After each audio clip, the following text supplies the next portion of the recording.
Ten, 9, 8. Wait. I can't count. Okay. Welcome. Hello, everybody. Music's pretty loud. Let's turn that right down. Okay. Turn it. Alrighty. Hello. Welcome back. I'm Ren, a technical designer working at UX is Fine. And this last few days we've been doing a games jam, GMTK Live, and we're on the last stretch now. So if you're on Twitch, welcome. If you're on say hello. If you're on YouTube, say hello, say hi, introduce yourselves. Be interested to see who's hanging out today. So for some reason shader's not compiling there. Okay, cool. I cooked this last night and actually gave it a play. This is the game that we're making. If you haven't been here for the stream, the game jam is loop. We have all these tiles from Steven Colling that we're setting up as a game. You can place down structures on the tiles. The game loop is to build a island and then gain resources from tiles on there. So forests will give you wood, and meadows will give you cotton or something, string, whatever, paper, I don't know yet. Water and ponds can give you fish, but in order to get them you have to place the structures down.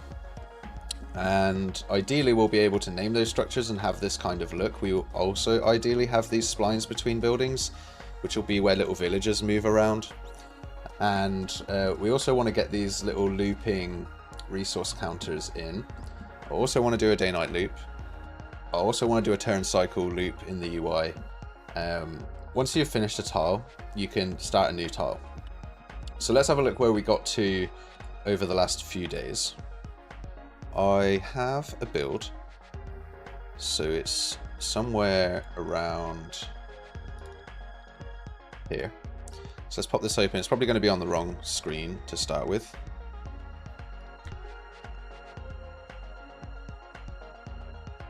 So let's just move this over. Okay, so this is the game so far. There's a couple of bugs with it. For example,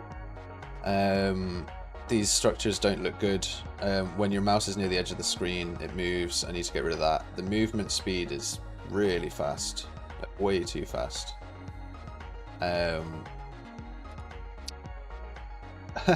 That is really annoying. Okay, so you can place these structures down. They don't fill the tile correctly, so I need to fix that. We have sort of our main game loop in. These tiles move weirdly. That also needs to be fixed. So that was cool. Then you get your next loop. You can build now. Obviously these go off screen because they're still buggy. So this is all good. We've got some water here. Whoop, whoop, whoop, whoop, whoop, whoop, whoop, whoop, whoop. Super cool. We've got some scarecrows, got some eggs. So that's cool. And it goes on much like this. Need to get rid of all the print strings.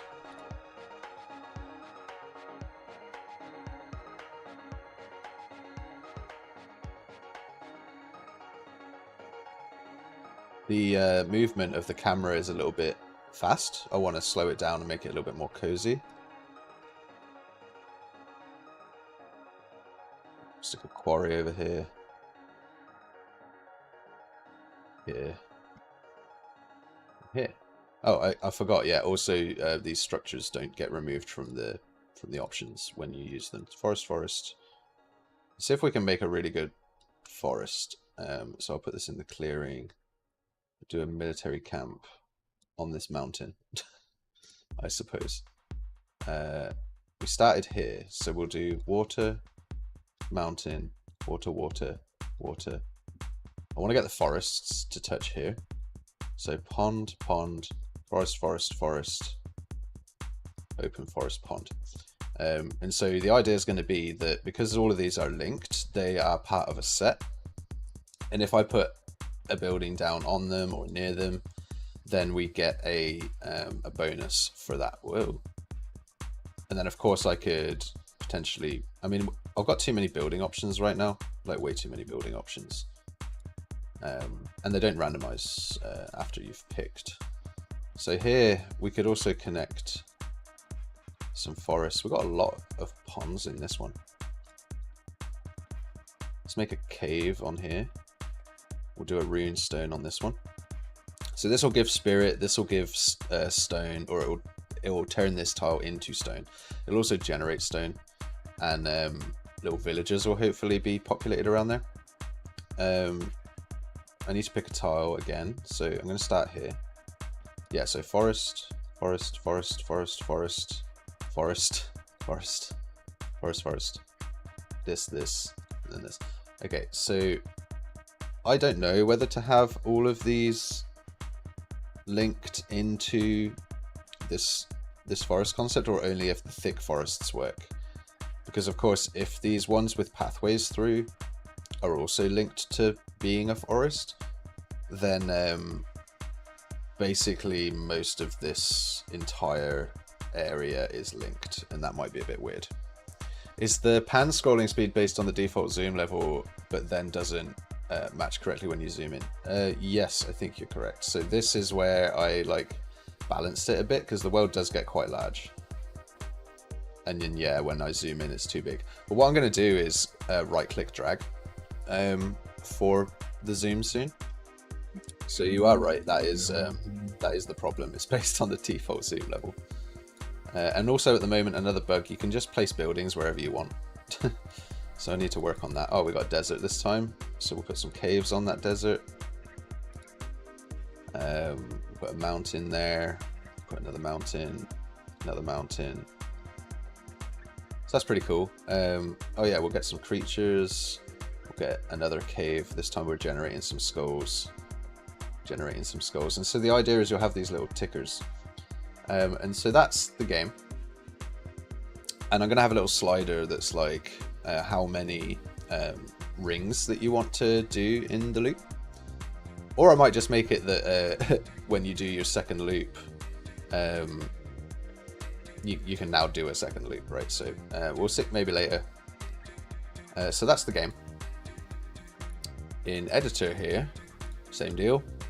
Islebound, click on this, do all the good stuff. So we have a bunch of bugs to fix. Let's get the to-do list up. To-do, Microsoft to-do here. So we organized these yesterday. I've done the cook test. So the cook test is out the way. We're happy with that. Fix structures being placeable on other towns. So let's start with the bugs. Let's do that first.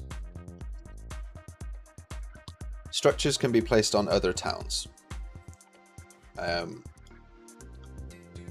I need to have a state in our BP terrains that allows us to change the color. So here we have the ability to set a highlight on the tile, which we're supposed to be using when it's a glow. So we got this here, play from start and stop. So that was another bug that I had that I forgot to fix. There's another bug, BP, and actually I've got a bunch of bugs from playtests yesterday, so I need to actually go look at those. Bear with me while I write down all the bugs from yesterday. We did a playtest. Okay, so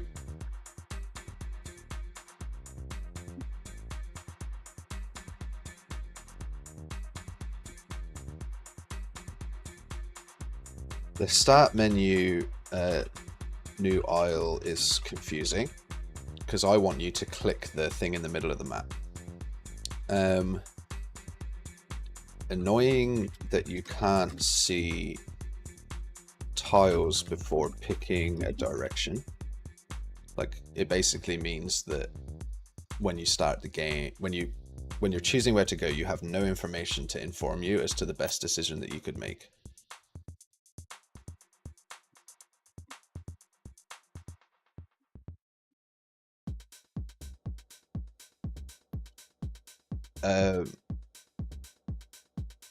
Right click pan, also zoom speed is too fast.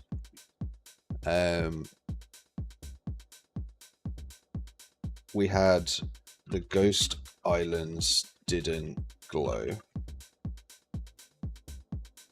Transitions are too quick. Transitions, yeah. Transitions, like auto camera panning, is too fast. It's not, it should be soft, right?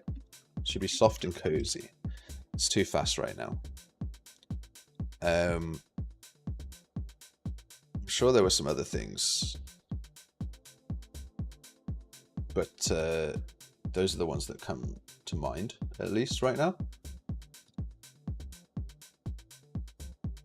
So let's hit play. So these are glowing now. That's meant to be a prompt to press the button. So you press the button. We have stopped the animation, but it hasn't fixed the color. So I expected it when I pressed stop to hit this finish, but I guess that's not the case. So we will do a sequence. We'll stop the animation and we'll set the color here.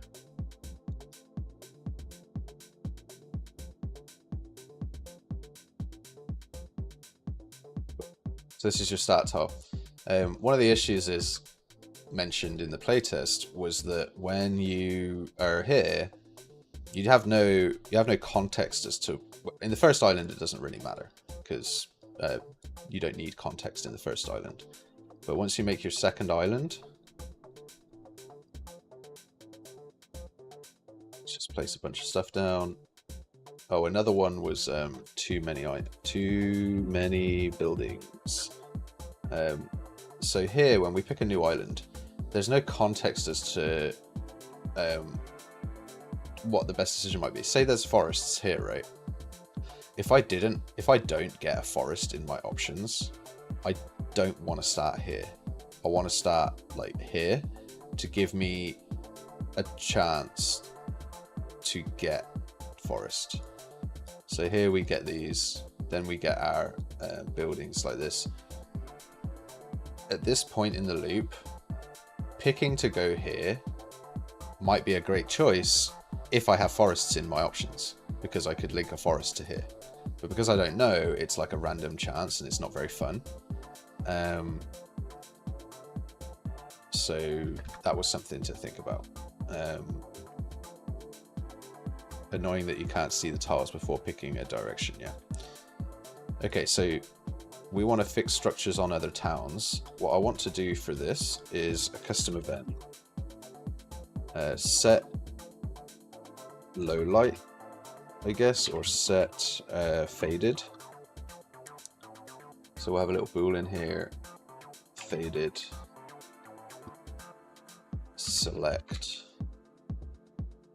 If we are faded, we're just going to be slightly grayer.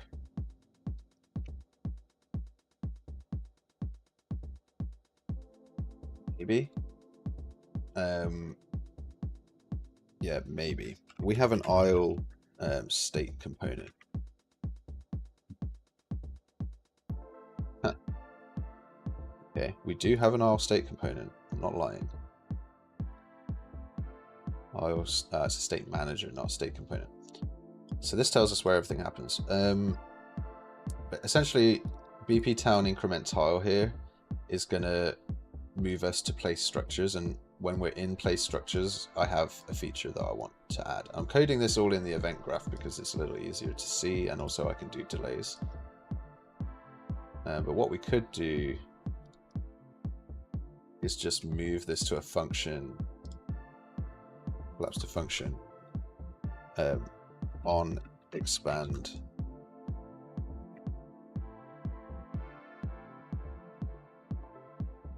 state entered, on expand state started, on expand state entered.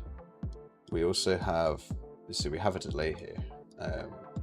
So yeah, I might just keep it all in the event graph, which isn't like super awesome, but it's fine. Here we have place structure, and I have a feature that I want to do here. So we can get the current town. We can also get all actors of class terrain. Actually, what we could do is get all actors of class town, which will be a lot cheaper than getting all the terrains. And we can get the terrains. Or we can get the ring data and go through each of these rings, break this and go through each of these. So there's a couple of nested loops there that I'm not super keen on. I think it might just be cheaper because the way that Unreal hashes things, to just do this to get all the terrains and then set faded to true on those.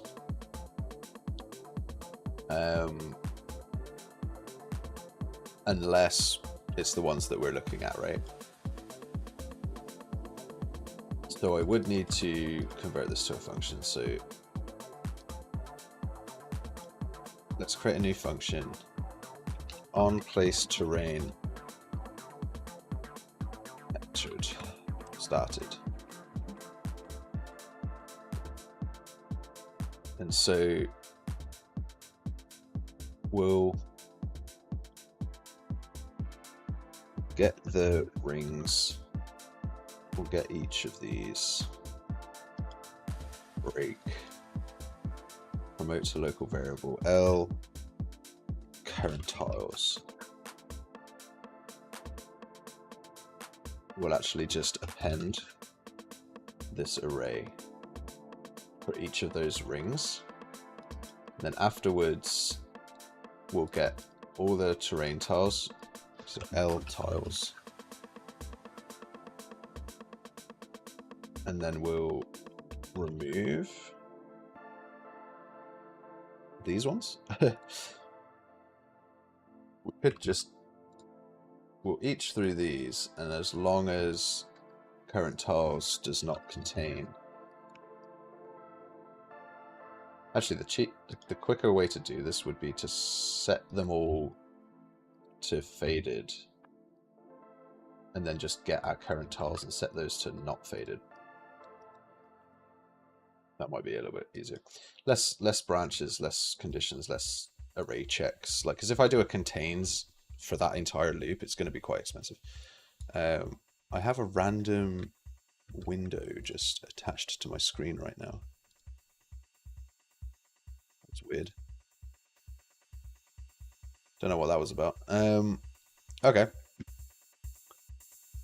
If you're interested in the music, by the way, it's in the links in the description. Also, the website for the company that I work at is in the links in the description, and my social accounts. So I go by Loki Game Dev on Steam, on my games on Steam, and my Twitter account and stuff like that. So if you're interested in a follow, go follow us on LinkedIn, and go check me out on Twitter. Also on Blue Sky, a couple of other things. But okay, so that's gonna happen. On place terrain started here. So let's see how that looks. Click this, click this. Amazing. Amazing. That worked absolutely terribly. Another thing that we need to do is go through and set everything to not faded. Whenever we go back to place terrain, or when our town gets completed as well.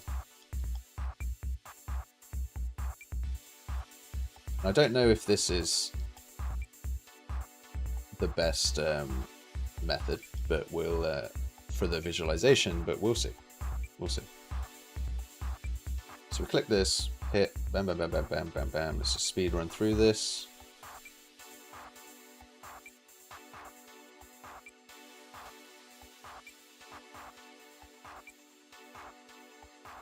Okay, so pick a new tile. Pick a thing. We can pick some islands, and then everything else gets faded. And the idea is that you can't place on these ones, right? And it's not so faded that I can't read what it is for when I'm trying to select something. And also what's a good bonus is when I hover, say, I'm going to update the structure soon. When I hover a woodsmith, I can actually brighten these tiles. So that'll be cool. So yeah, we placed some stuff down. This should have... yeah, so there's another state where I need to unhighlight them, I suppose. It's going to be quite annoying because like the world's just going to be blinking like black and white the whole time. So I think maybe just when I'm dragging is when I will set them to faded. I think that will be better.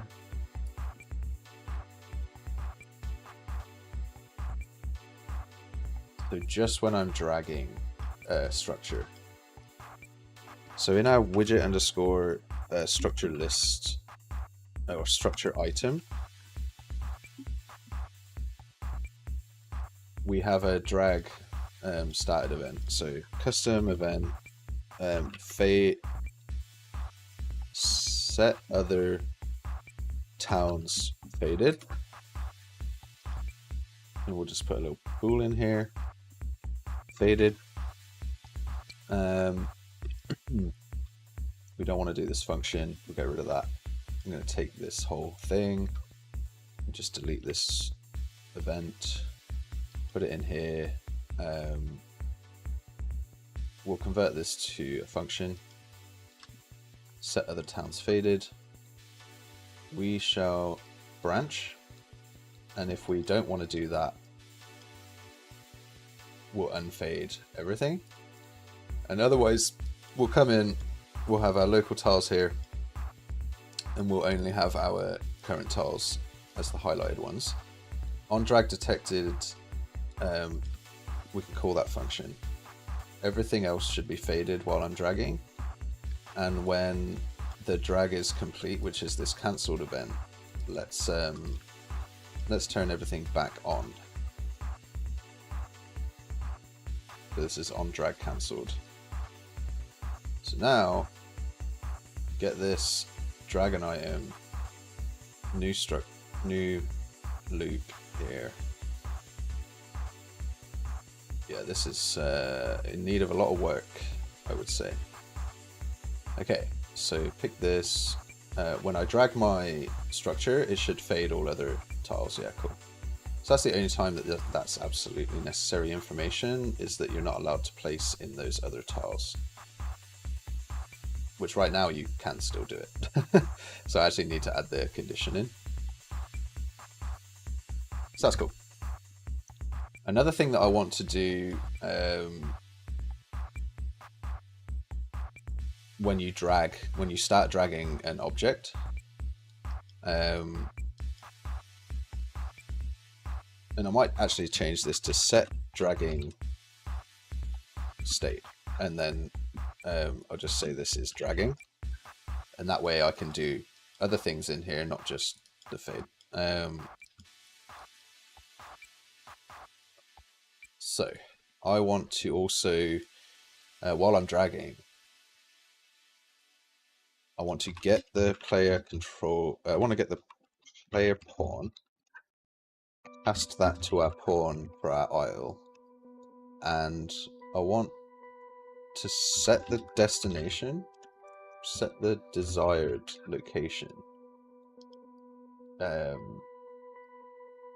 to our actor location. Oops. Get actor location.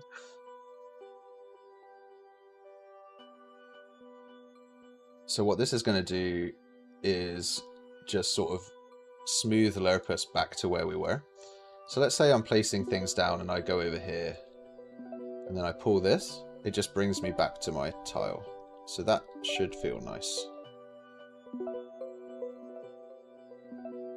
Put that down there.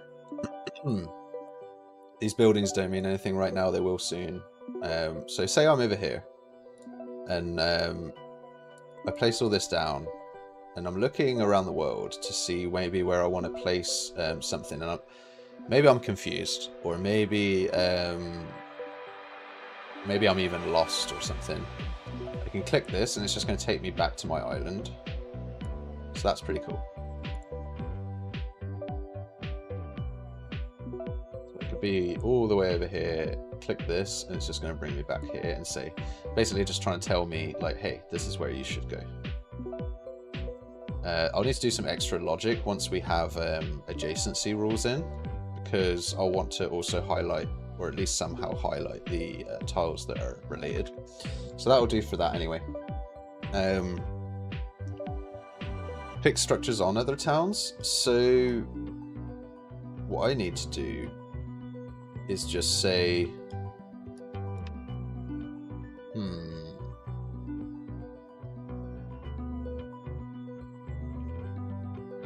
I need to promote this to a variable called valid tiles.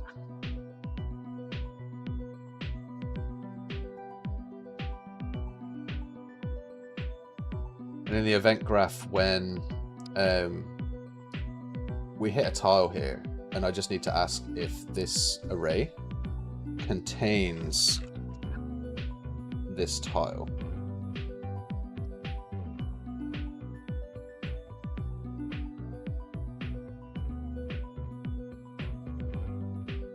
And if it does, then we can move forward. So let's try that, make sure that works.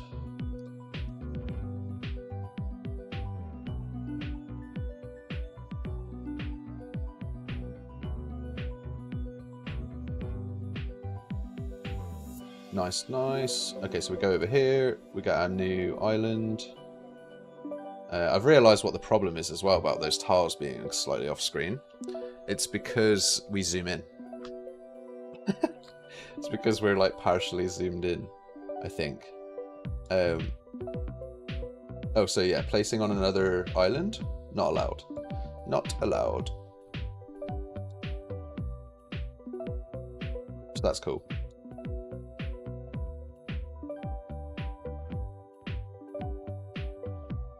So I should test the theory that I had around the position of the tiles. No, it's not true. Anyway, so we have fixed structures on other tiles. The tile select is currently broken, so we need to fix the tile select. How are we going to fix the tile select, I wonder? I do like that it is... I like that it's on the left-hand side of the screen. I'm just going to ask someone a question here.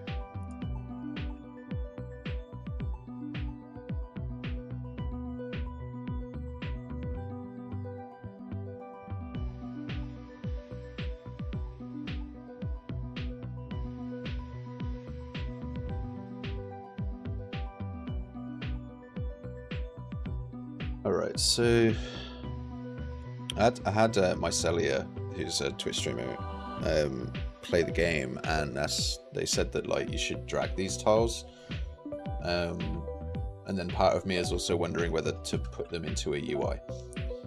One thing that I know I need to do in the HUD for the Islebound is create a new material, m_UI_gradient. It's going to be a user interface translucent material with a break 2 on here, a switch param for horizontal, and then if it's horizontal it's this, if it's vertical it's this. Put that into my opacity, put color in here. Let's do convert to parameter color. We'll do like color A and color B. And what we can do is we can do 2 lerps using this output. And we can lerp from, oops, the alphas to the colors. So we'll lerp the alpha here. This will be no alpha. Currently we're on a black background, so we'll just put a checkerboard in there. Yeah. So it's false right now, so it's vertical. I want it to be horizontal, so it goes this way here. And then what I need to be able to do is sort of control the styling. So we'll put this in here, put this in here, and put this in here. Power to multiply 1. Okay. And let's stick an image now in our background overlay. Full size. And then we can just control the X here like this. And then we can put a material instance of this gradient that we've just made onto our UI. And so we get this nice fade. And now I can maybe go in game. I will turn this on and off basically. Right. Oh, yeah. So in order for this to work, my tiles have to be in the UI.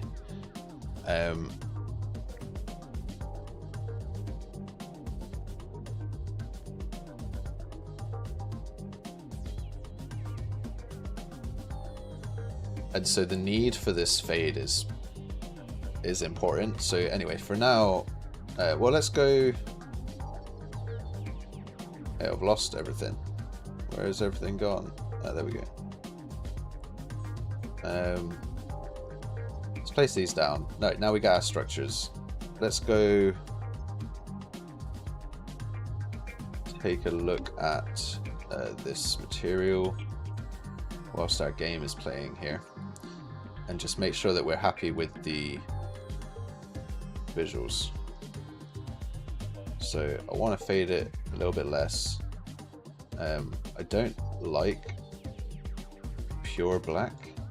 That's kind of not a great look.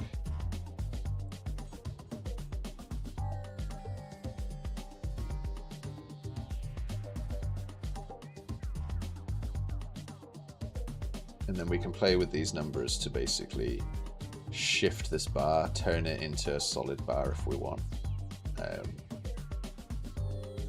I want something a little softer like this.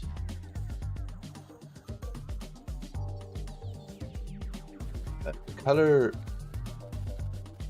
is a little not great, so maybe we need like a blue in here. It needs to be cozy, right?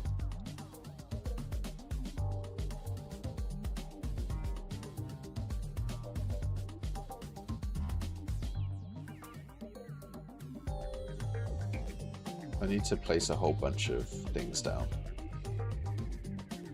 in order to get to sort of the second stage of the game. I should really create a debug button that creates me some islands.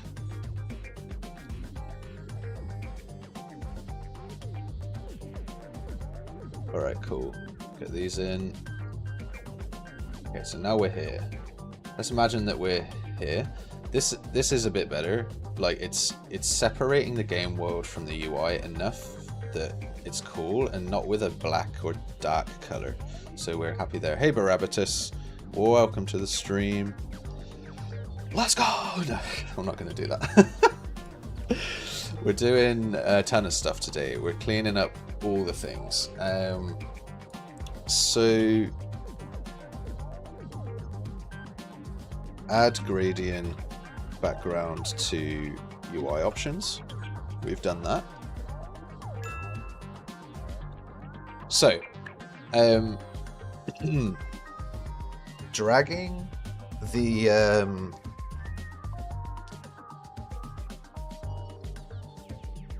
tiles. How did I do the tiles? Okay, so let's talk about it. I created the mesh using the modeling mode, and I created a cylinder which I reduced the sides down to create a hexagon, and I reduced the height down, and then I created that, and then I went to the tri-select and I selected these triangles, and then I went to the modeling mode. How did I do it? I went somewhere. I think it was mesh. I thought so. There's an inset somewhere. Maybe this is the wrong thing. Triangle edit. That's what I want to do. I want to edit all these triangles, and then I inset them. So you can see here I get to pick how far the inset is. So I did that, and then I lifted it up a bit to give it a bit of depth, and then I UV mapped it. I projected the UVs from the top like this, and then so now you can see it's like that, and then I put a material on it, and then I realized, you know, that's not quite right, so I went into the UV editor and I grabbed all of these, and then I scaled them, which isn't showing me the result right now.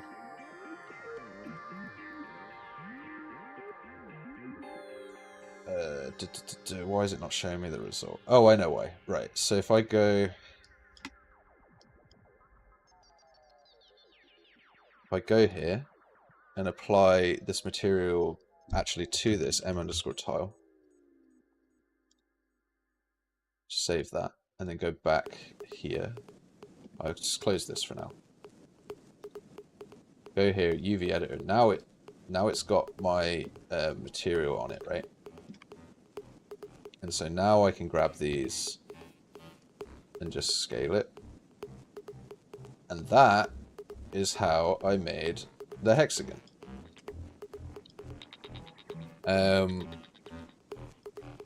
So that's the hexagon itself. As for the code to produce all of the hexagons, the way I did that,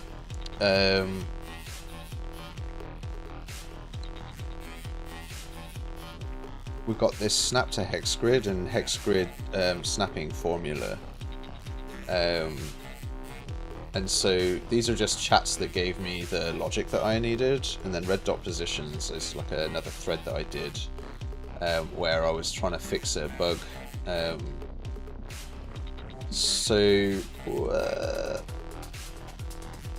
Yeah, you can see I'm just like working through the generator, writing it through here.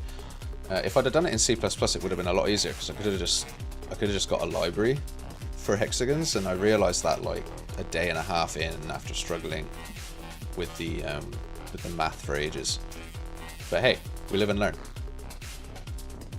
Cheat GPT, yep, I use Cheat GPT. I'm not a mathematician, I'm a game developer, and that is a math library. It's super Google. I could have used Stack Overflow. I've made hex grids in the past through Stack Overflow. I've also done it through just trial and error, because ultimately it's rows and columns, and one of the columns is offset. That's pretty much it. So to generate a square grid of hexagons is kind of easy, because you literally just have rows and columns, and there is a math of like 0.75 for the height to the width for a hex. So the pointy side is 100, and the flat side is like 87 or 86.7% of that, and that's always the truth. So if you want to have a hex that lines up, right? So if you just want to do a straight square grid, you just, for each your columns and rows, and you just get a modulo with your columns, and you literally just move every one of those up by whatever it is. And so now you've got that, and then you can do stuff like, I want a circle. And if you want a circle, you can hide all the others, but then you have a lot of extra background rubbish that you don't need. So in my case, what I wanted was real hex math, where we've got this, essentially what I've learned is that this is a cube, and it has all these axes. If you think of this like a cube, like a 3D cube, right? And it actually has axes in each direction. And this is a mathematical thing. It's called a cube. Who knew? And so if you want to get positions on the hex grid, you use the cube. And it's just a vector 3. It knows 3 vectors, which infers the direction of the other 3 vectors. And so from there you can generate tiles on the hex grid itself. Anyway, so moving back to the Game Jam. Pretty cool stuff though here.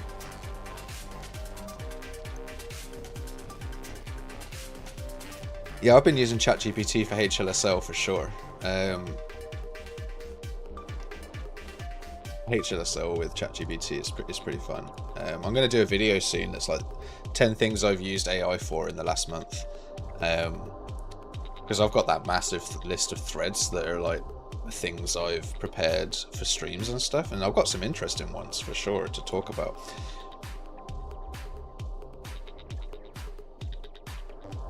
So I'm being told to make sure that I'm reading chat. I can see the Twitch chat, and I'm talking to the Twitch chat. I saw the YouTube chat earlier with Zahib, and I was speaking to Zahib. I don't know if I'm not getting all the messages, but I'm being told that I should keep an eye on chat. So I will keep an eye on chat. Okay, so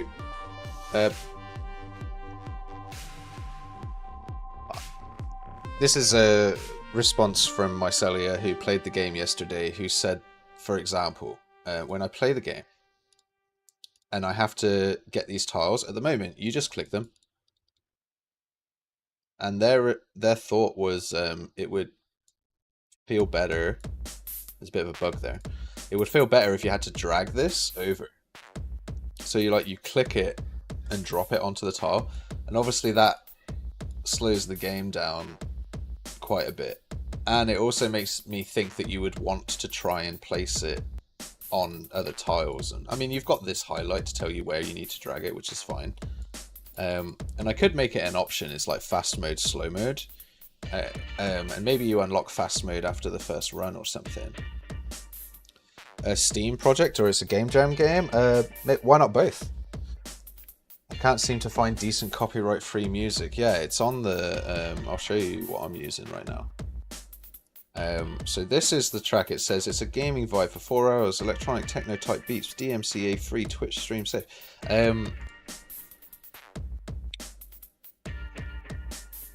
I mean, it says that that's the case, but who knows? Because every time I do this, if I go to the channel and actually look at my copyright strikes, it still says I have copyright strikes, because people love legal action.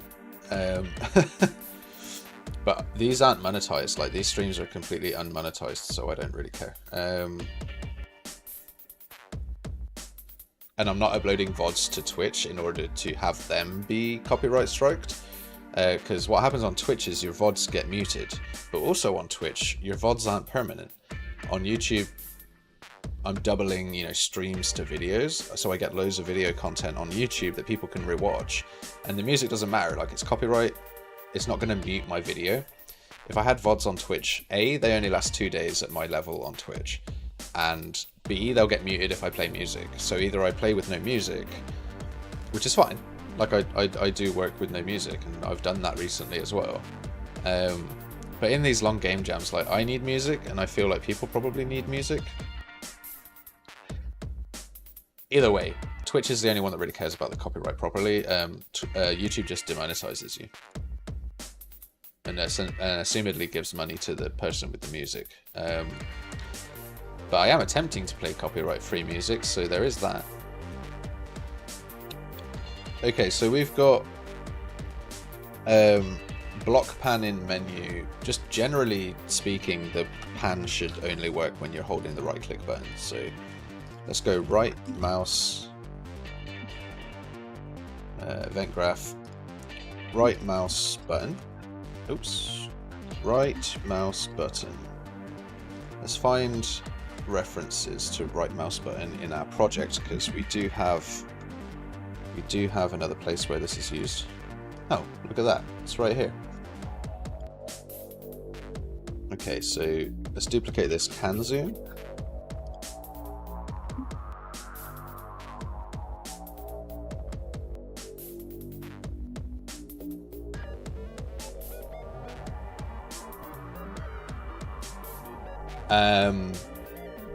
And then we've got this pan here, which basically we put a branch in and we say can zoom.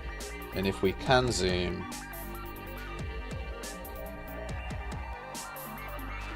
I want to get the aisle state as well, and just say if it's equal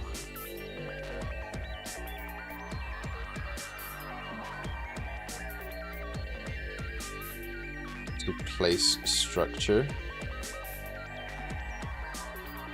is mouse button mouse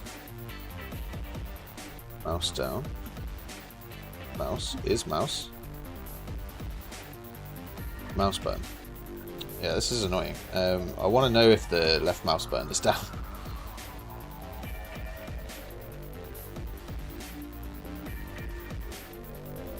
Okay, so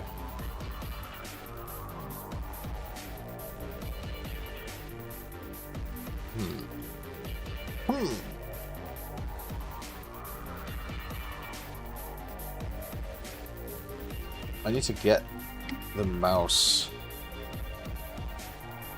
delta.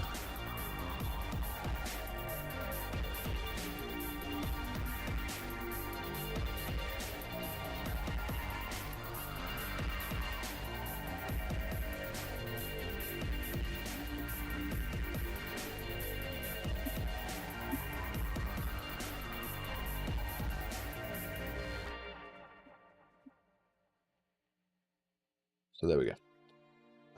Get the mouse delta here. This is going to be our pan.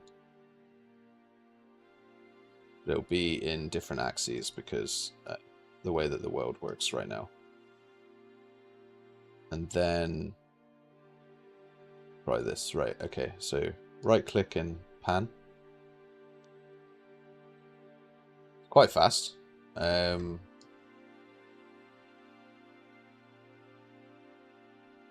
Yeah, we have this multiplier here. So we could just set it to 1 and see how that feels. Also, it's in the wrong direction.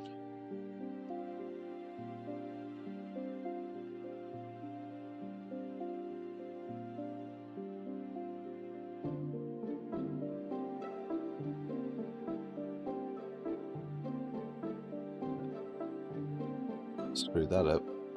This goes in here. Right, no. Man, I'm screwing this up.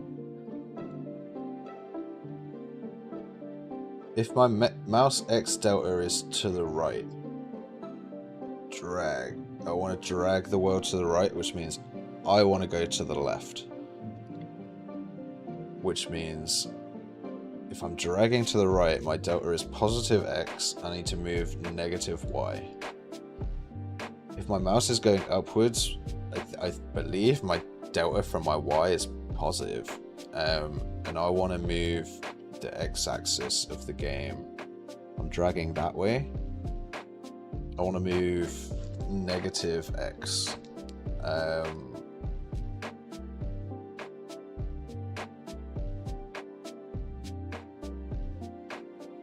If I'm moving this, I want to go negative X. Yeah, I mean, so maybe it's both. So this drags it down, this drags it up, this drags it left, this drags it... Yeah, okay, cool. So it's just... Can I recombine this? No, there's no recombining. Don't be silly. Alright. Want to see what I've been working on? It's my first attempt at a game. Yeah, for sure. Although I might request to do that as part of a review viewers games stream after I'm done with the game jam, because I have 1 day left and I have a list the length of my arm to solve. So let's have a sip of coffee.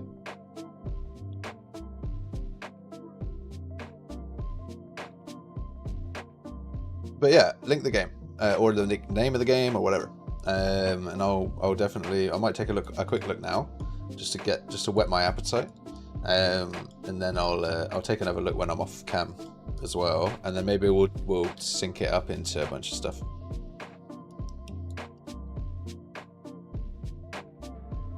Nature Defenders, or maybe it's more like Nature Defenders.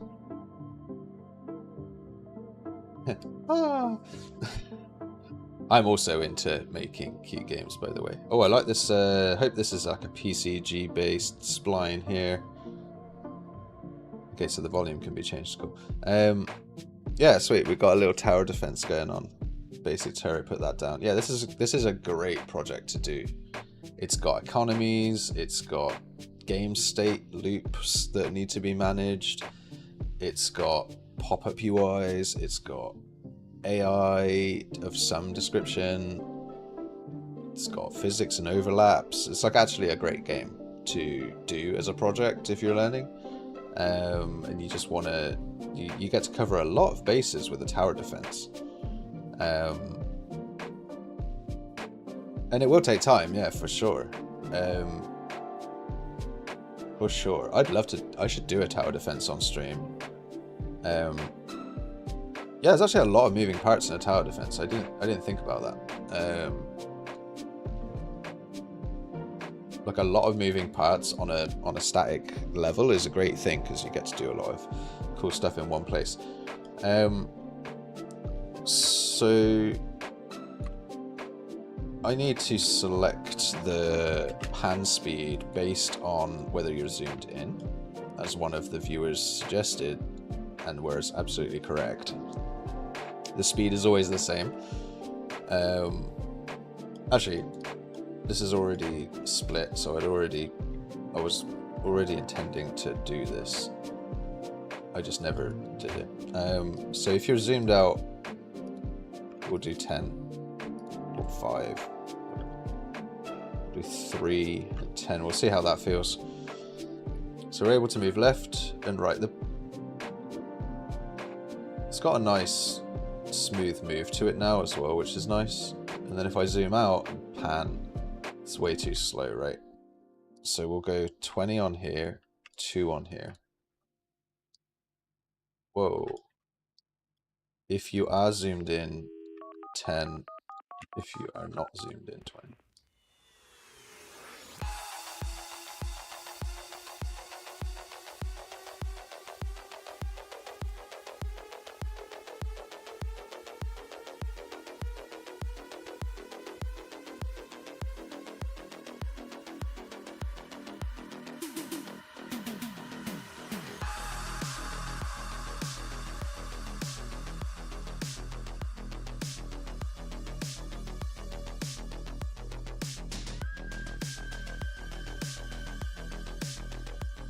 So I just need to quickly test that at a maximum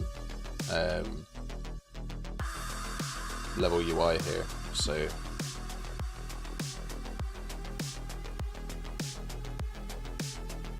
oh yeah, I forgot. I set the win condition to 2. Set that back to 5.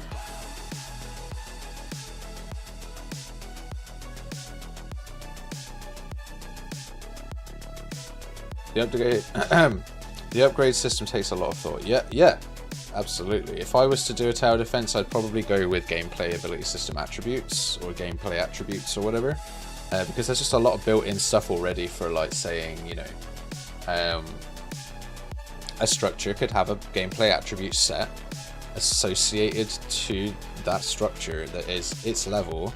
It could have modifiers on it, attachments, it can have all kinds of things that affect the attributes of it, like the fire rate, or yeah, so I'm not allowed to go far enough anymore,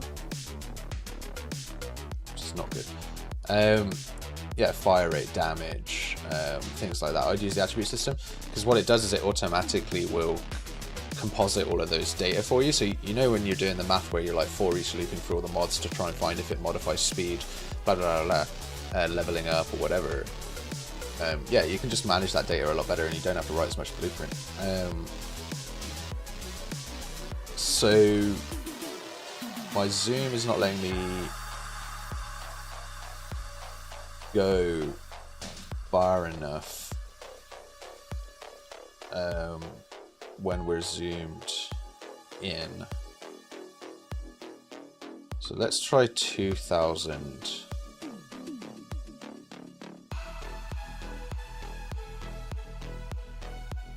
No, sorry. When we're zoomed out.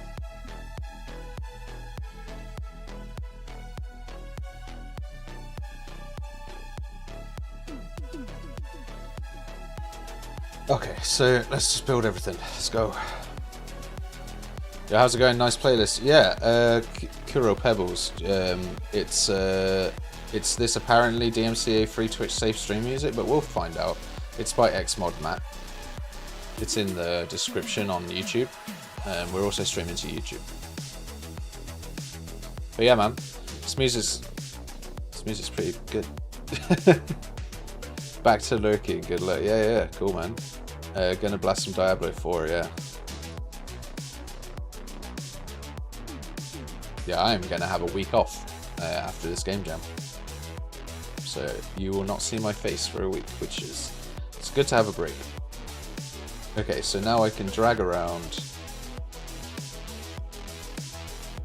I still can't quite get outside the bounds.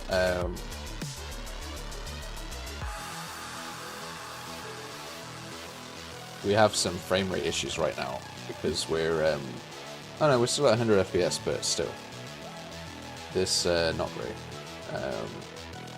So we can get all the way up to the top here when we're zoomed in, but when we're zoomed out, we can't. So in zoomed out mode, I'm gonna say 1000.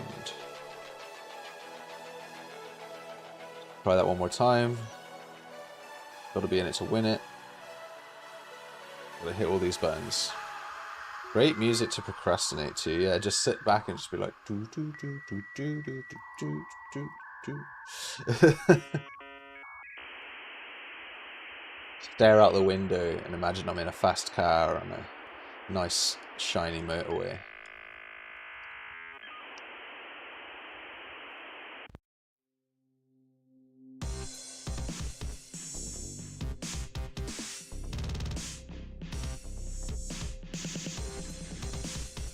Oh my god, we got another one?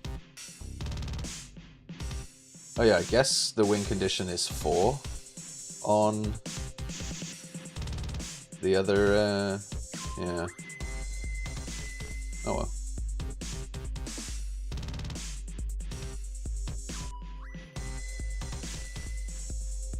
Islebound. Isn't that nice? You have this whole world, you can go look at it, it's got loads of bloody gaps in it, but who cares? Obviously I care. Let's go back to a one loop.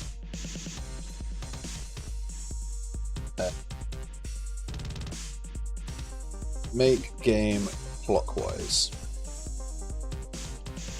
So something that came up in the testing was, would it feel better if the game was generated in clockwise fashion? So in our hex grid, get hex ring positions, all we have to do is reverse this loop, ideally. We'll see if that's the truth. We're about to find out. Wow.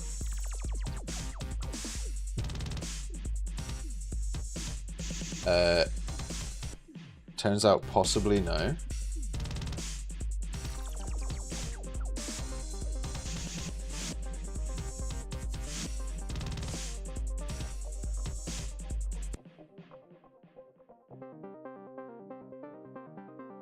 Okay, how many bloody positions are in here?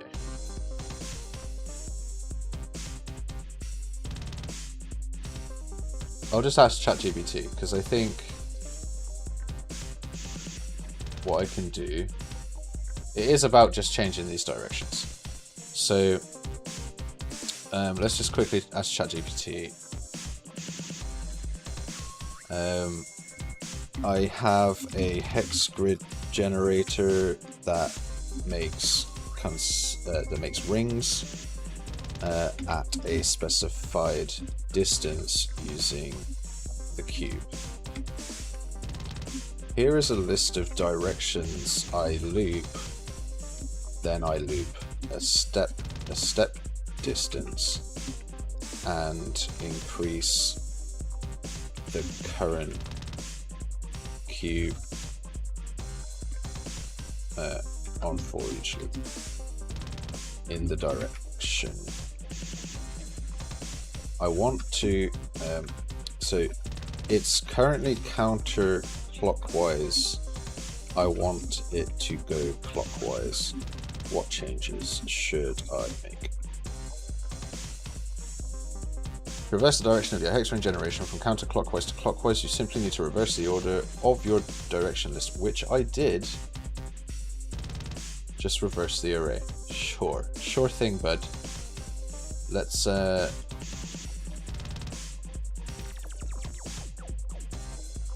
paste that in there. Then also reverse this.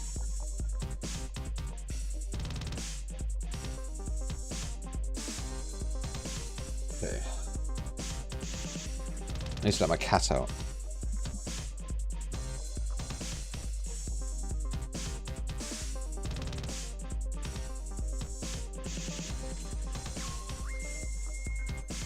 Alright. Wait, that was just for the UI. I broke my anim setup and it hurts too much to fix it. Yep, animations suck. Big animation blueprints suck. They're really hard to work with. I hate them. Wait, that was just for the UI. Gotta love it. I don't know what you mean about that was just for the UI, but the hex.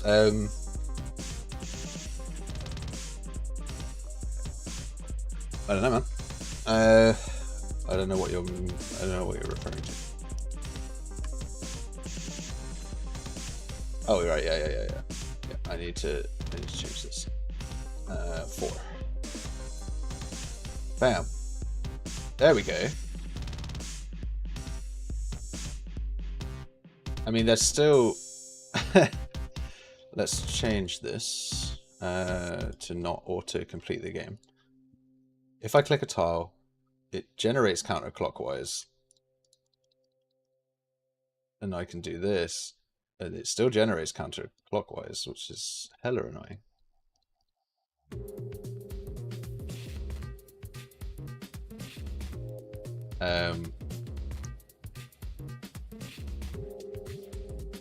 I should put a lot more boats in there. But I think the automation of the direction here is going to be clockwise.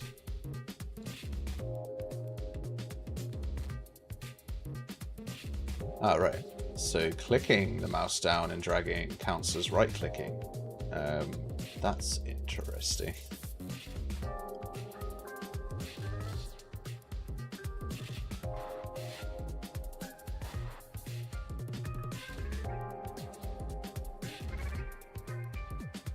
Apparently, oh, you can't place it down on there? Good.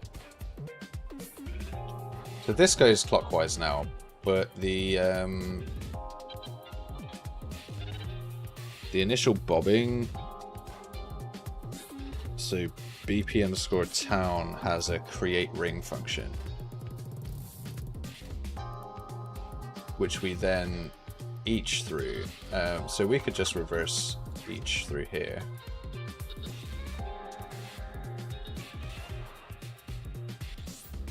And hopefully that's fine. No, it still made them... Yeah, great. So... let's see. Length. So basically all we do is we put them down. And then we do... length minus the index for the index there.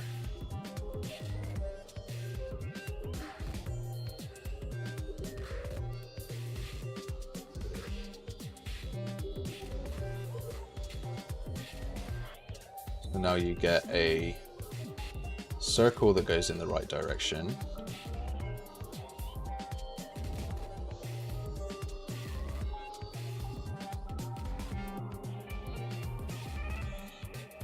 It's way too many structures. I need to reduce that so I can test faster. Okay, so that's now clockwise. Mycelia, if you're watching, can you tell me if this looks like what you had hoped? It's weird to me because I've been playing it for so long in counterclockwise that it's bothering me. For some reason, clicking and dragging just allows me to pan. Like I've never done a right click, yet it thinks I'm able to pan around the game.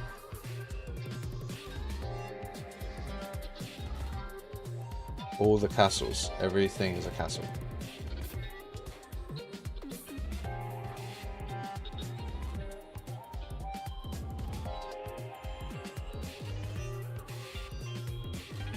I guess Mycelia is not listening.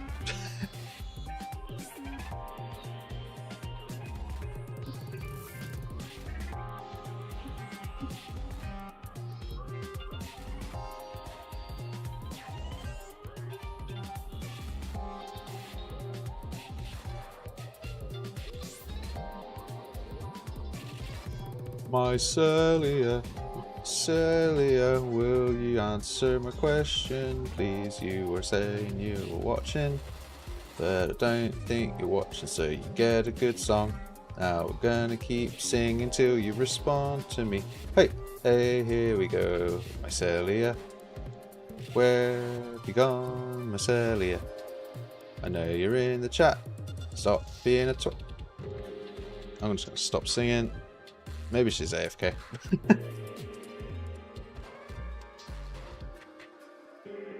That was a good one, though. That was a good one. It didn't go with the music, but I was just ignoring the music, so...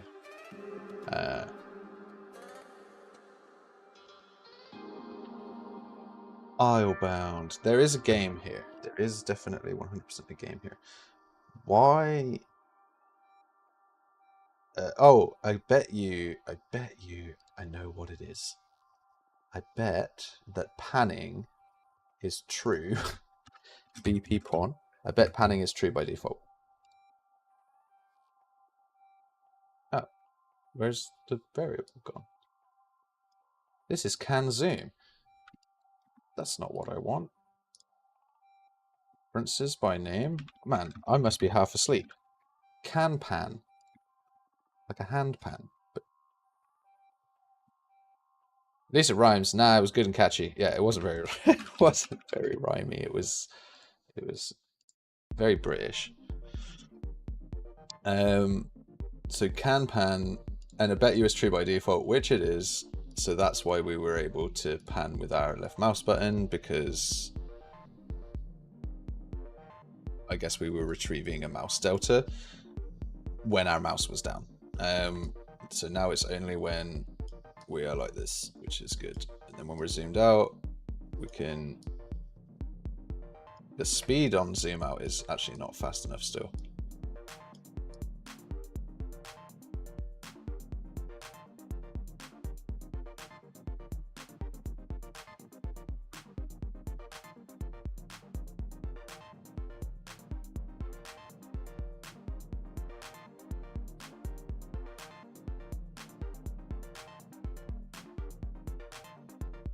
want to get it to at least feel like it's mostly going to get us to where we want to be. Oh, I guess we just can't go any further.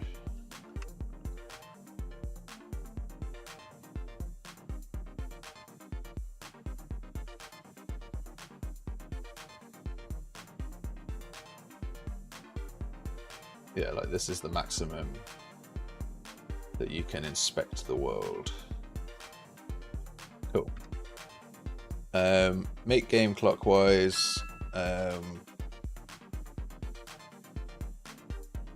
Block pan in menu isn't necessary now because I mean you can right click. Actually, no, I need to actually do that. I do need to do that.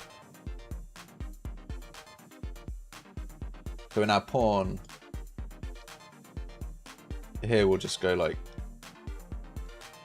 pan and aisle state here. Get aisles.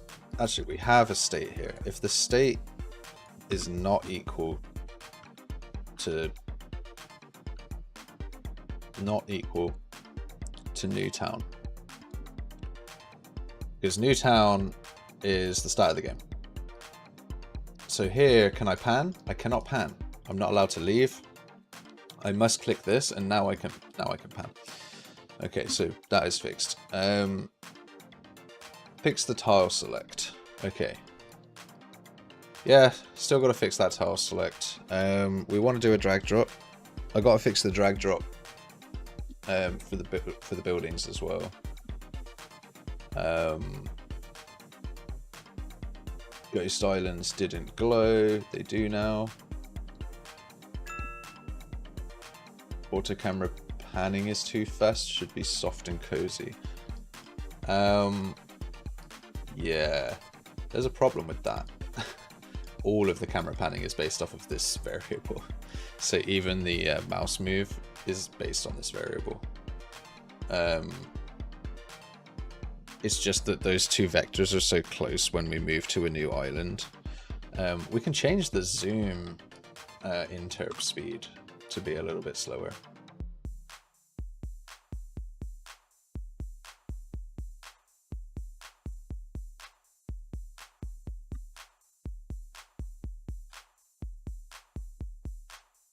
So let's do an island. Bam, bam, bam, bam, bam, bam. Need to fix that still. Need to fix the drag drop on there because that's broken. Need to fix the islands, the textures on these buildings because these are all wrong. Need to replace the buildings in the biomes because those are wrong. So this is the zoom out. It's like, hey, go pick a place. These need to generate in kind of an order as well. So in our BP town, we have a function for a new super ring here, and we spawn a new town. If I give this a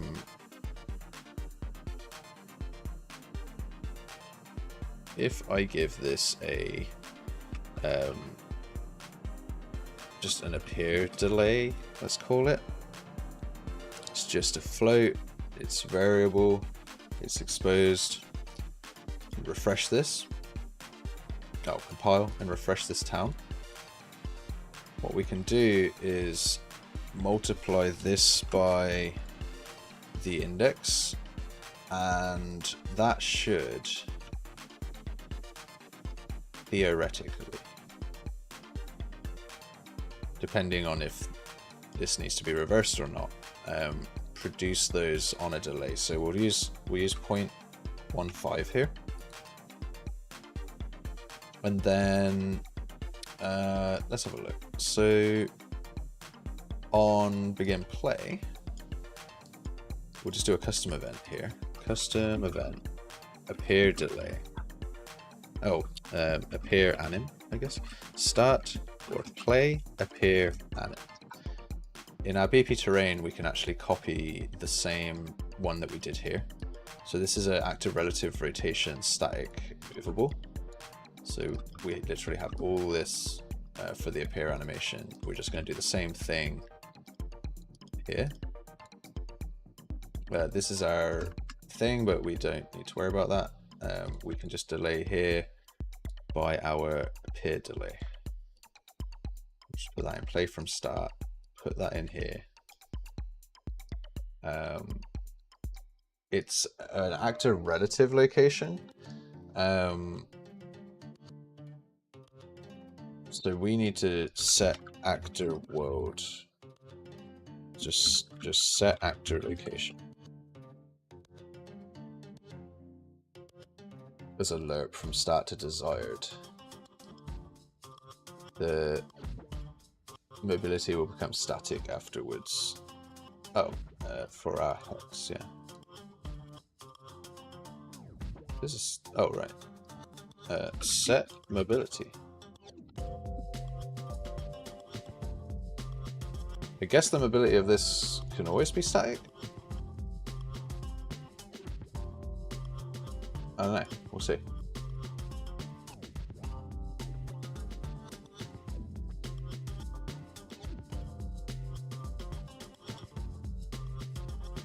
Hey Mycelia, how do you feel about clockwise games? I made it clockwise. That did not work. I guess I didn't play the animation.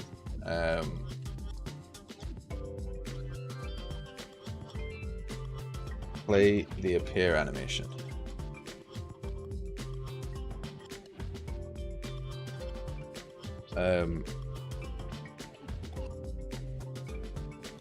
Scripture visuals and biome decks. Polish outline water on island. Just put in here polish biome stat textures, because we don't have correct ones for that yet.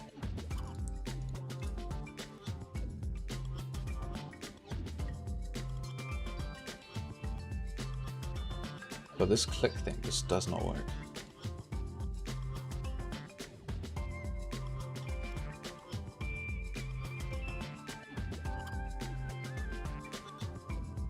That didn't do anything.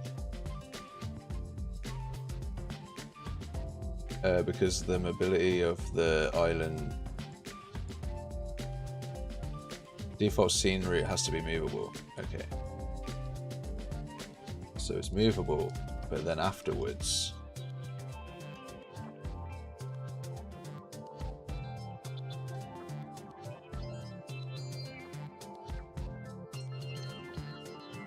set mobility to static afterwards.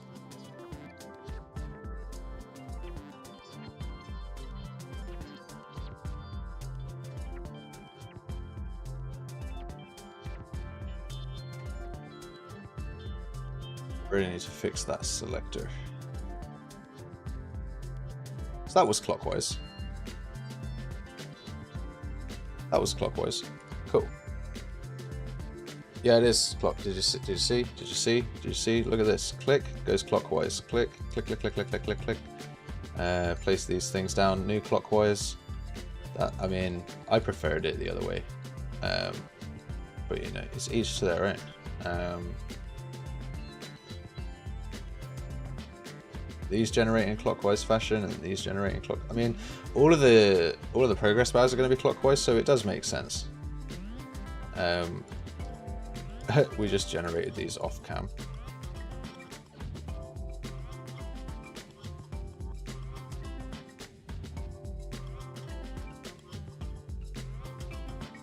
So we can go and take a look around and be like, oh, these are cool. And once our tiles are actually in our UI rather than in the world. I do like them in the world, personally. I like them being 3D. When they're in the UI, they're not going to be 3D.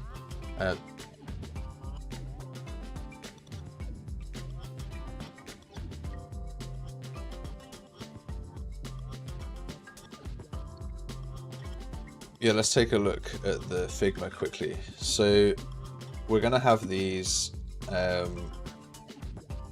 filling up, right? From the bottom, it's going to grow, or from the top. I think from the bottom I prefer, because that's where the number is, and when it hits, this number is going to ding. I tried the number at the top, and I just think this looks cuter than number at the top for some reason. Like, this is the important element. It's higher in the hierarchy. It's bigger. It's bolder. With the number at the top, you see the number first. I want you to see the wood first. So I did it this way, which means I want this to be near the number. So it goes clockwise like that, yeah. So all the islands will go clockwise, these will go clockwise, we'll have some time of day stuff at the top that goes clockwise. Yeah, cool, cool, cool. Loopy, loopy, loopy. Loopy McDoopy doop. But either way, we are clockwise now. Yeah, so make game clockwise. That's better. The music is going to be clockwise as well, just FYI. Whenever I put music in, the music will also be theoretically clockwise. Fix the tile select. I don't want it, but I'm going to have to. I like it in 3D.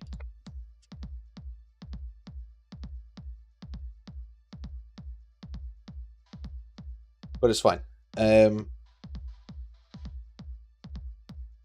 just don't know how I'm going to make it look good. But let's do it. Let's do it. Let's do it. Right click, user interface. Let's actually make some folders because we're getting a little bit busy now. Let's just go menus, and we'll stick our menu logo, HUD endgame in menus. Let's make a new folder for structures, and we'll stick structure item structure list in there. Let's make a new folder for I guess we'll call it tiles, I guess. This will go in tiles, and then we'll have some more stuff in there as well. And then we may as well have just like a new folder called common. We'll stick these guys in there. And then a nice little tip trick for anyone watching who wants to learn some stuff.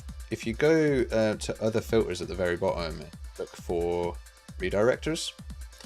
Sometimes you'll get redirectors show up in here.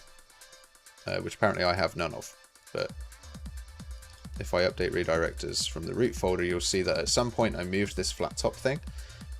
That's just good. It's just good to clean those up. Why are you doing it as a UI? I can't remember the bugs with the 3D.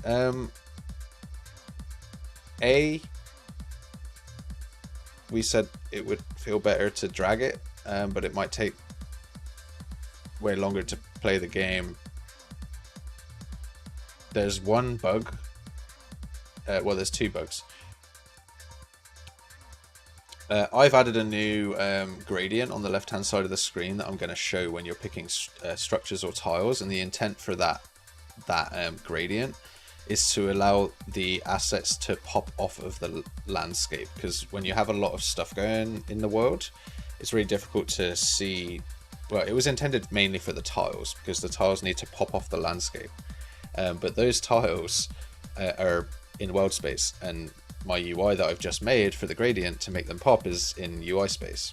I can fix that by adding a panel to the left hand side of the camera that I fade in and out as a gradient that has a world position that is behind these tiles. These tiles are actually closer to the camera as well in 3D.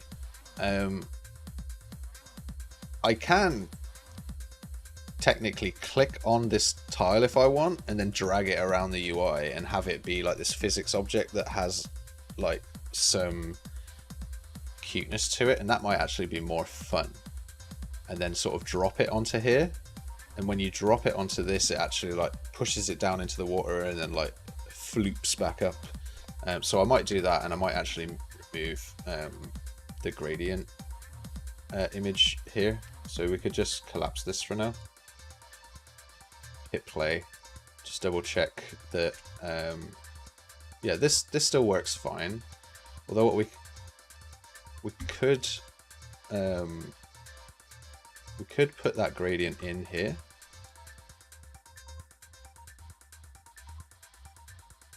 and so we click these, and then when this comes on screen it should show the gradient, which it does not. I wonder why that is. There is a visibility being set. Set visibility here. Set visibility. Oh, right. I wonder why you can't see this, this UI. Oh yeah, the problem doing it this way anyway is it's just not going to work. I'm just going to leave it out for now. Okay, so I'm gonna go to my pawn. I'm going to need actually to do another thing quickly. UI common I'm going to need to duplicate this gradient and just turn it into a regular gradient here. M_gradient. We'll just put that in our art folder. All right, M gradient, please. M gradient. Let's create a material instance for that. This gradient is going to be surface, translucent, opacity, emissive. Sure, yeah. And so actually it can be unlit as well, so that's fine.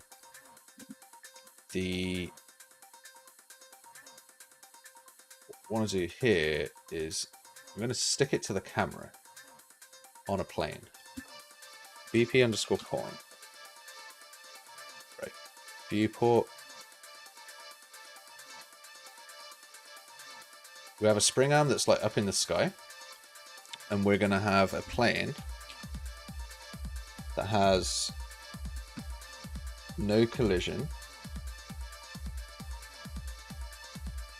but it's going to have that material that we made. And let's just make sure. Yeah, so it comes from here. Just scale that up. Hit play. Now all I need to do is just like move it, basically.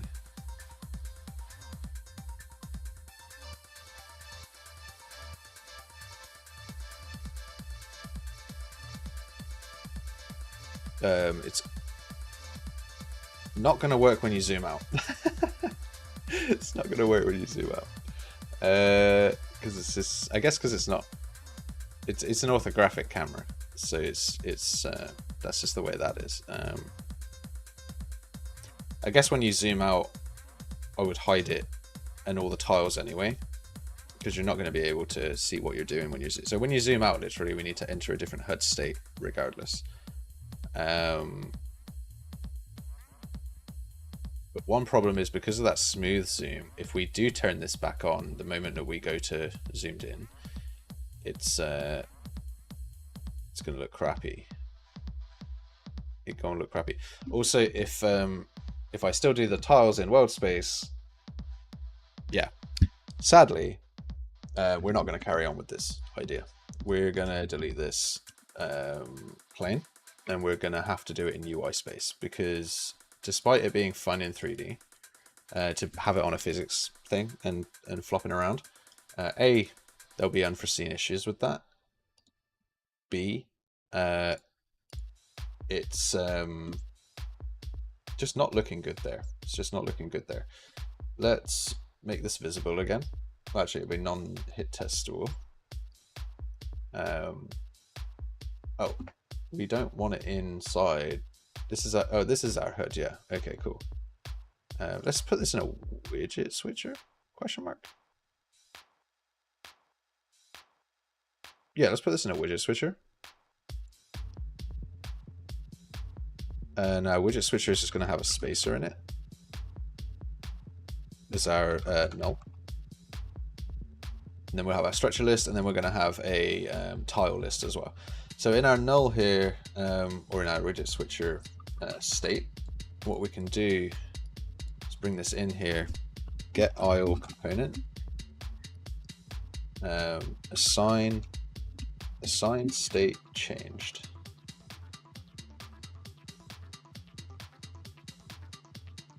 Switch.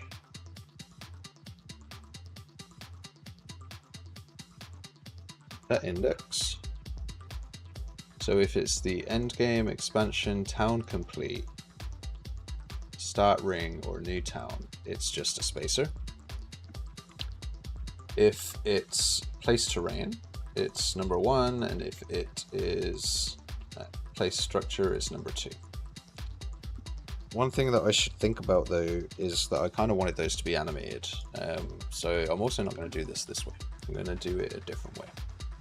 That's one way that you could do it. That's one way you could do it. In our tile, the way that we've done it in our structures list, I have that UI somewhere. Oh, it's right there.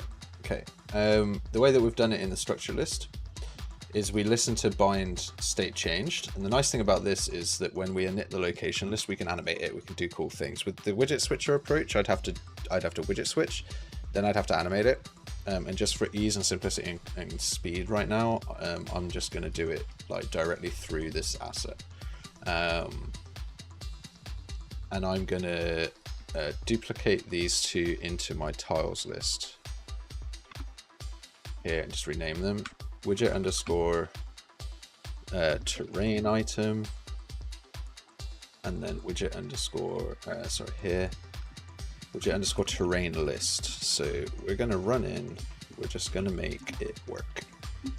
Okay, let's go. Terrain item, it has a border. We're not going to need any of this. Like, the only thing we're going to need is the image. Grab this UI tile that we made, just slap that on there. Cool, so that's a tile. Over here, our texture, right, so I'm just going to disconnect that. This is our tile, image, terrain. Get dynamic material, set texture parameter value. And so what we'll do with this is this should just be texture. Let's just double check. Texture here, yeah. And this will be whatever our texture is, which we will need to load. If it's not design time, set brush from texture here. We're using a material. I'm going to change some things. No, I cannot. I don't think I can. Let's just try it. I'm going to go here and just go pointy top or pointy forest. So you can see here, this isn't actually an alpha based material, but if I was to go in, set that as UI possibly. No, that's not the one. Here as user interface. No, that also doesn't do it. Oh yeah, I can press these all without alpha to save on memory. So yeah, yeah, we can't use the direct tile. That's fine. We can use this though. And what I need to do is actually create a material instance, m_UI tile pointy. Put that in here and actually use pointy hex mask here, and then use pointy forest. Pointy forest. We'll just use this for now. Okay, so that is what we're doing, and it keeps changing us to this texture, which we just don't want to do here. What we do want to do is get the dynamic material, set the texture. We need to async load this asset at runtime, cast it to a texture. Oops. Cast it to a texture 2D, and plug that into our texture of our dynamic material. And then when we're at pre-construct time in the designer, what we can do is we can block load this asset, because we're literally in the content browser at this point. Cast that to a texture and plug that into our dynamic material.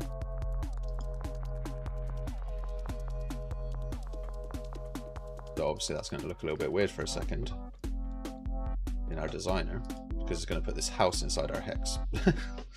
Yeah, and so what we do here is just go like pointy and so we can have a clearing. That's our texture. Okay. So in fact, what we could do is we could take the test biome, get the deck,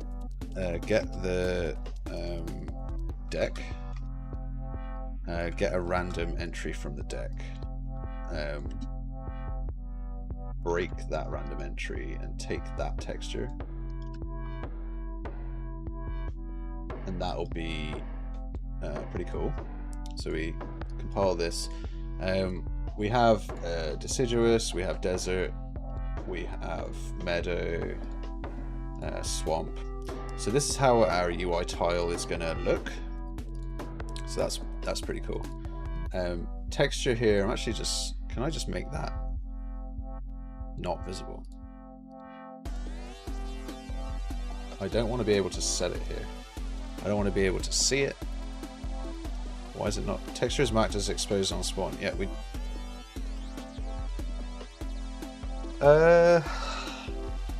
yeah, I guess it does need to be exposed on spawn.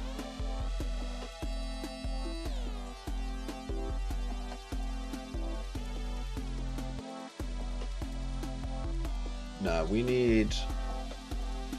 So each of these items, as I drag them and drop them, they need a payload of information that tells the game what the texture is that we're going to drop, and what tags come with that texture, because tags are going to be how we control like stone, wood, wheat, food, fish, water, etc. in the score part of the game, which I'm going to get to today. The resource events in UI is up and coming. We're fixing the tile select right now. I should have put a timer on screen.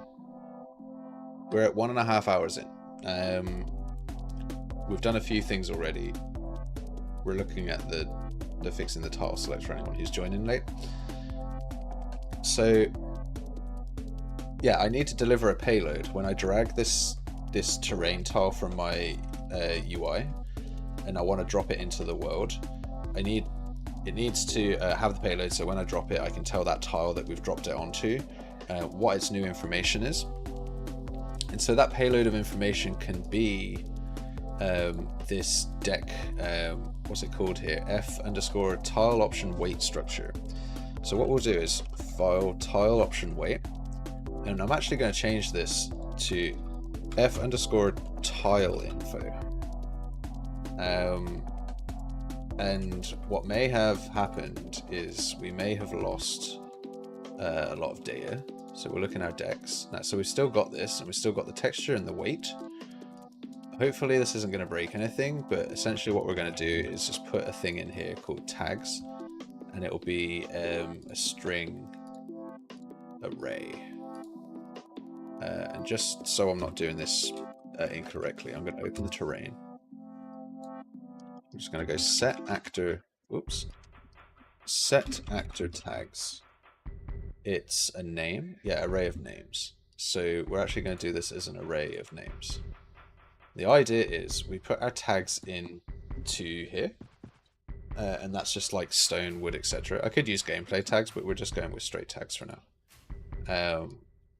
And so yeah, in our terrain later we will play with that. In our deciduous now, if I close this and reopen it, I'm not getting it because I haven't compiled this. So I compile this, go back to deciduous, and now I actually have tags. And so I can give whichever one of these I want the tag. And the way that I'm going to do it, the way I'm going to configure these tags, is I'm going to use some name rules. We have an editor utility widget. Anyway, so we'll get back to that later for the scoring, and we'll make that editor utility widget later. Right now, what I need to do is fix the tile select up. So we'll close everything else down, HUD, Islebound. We are not going to use the widget switcher method like we said. We're going to replace this with child. We're also going to have a tile, what did we call it? Terrain list. And we just stick that terrain list top to bottom on the left hand side there. That's cool. we can close this down. We have our structure item, which we're not going to be changing. We have our aisle manager that we're not going to change. Our PC that we're not going to change. Our blueprint here, which we can close. And then we have our terrain item, which is this. We have our structure list, which we're not changing. We have our terrain list, which we are changing. We can get rid of all of this. This horizontal box can just be replaced with the child. That is our vertical box of locations. We could wrap this with a scroll box to make sure that we're able to scroll that list. We'll call this vertical box terrains. Let's compile that. Go into our view here. Init. So let's just init terrains. Set number of turns we don't need. On structure added we don't need. Number of turns we don't need. Locations, sure, we'll keep that for 2 seconds. When the state changes, let's just refresh this. Yeah, it's giving us issues with this again. Could not find a function set num turns. Let's have a look at that first. Let's just move this. Yeah, it's not letting us do this again. So get aisle component, assign state changed.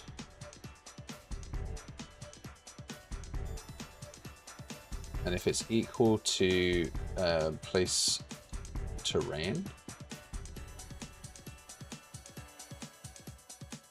then we init the terrains and we become visible. So in order to init the terrain, we need to get the current towns biome. We have locations in here, but in here instead what we're going to do is we're going to get the deck. We're going to probably promote that to a local variable L deck. Actually, what we could do is promote this to L biome.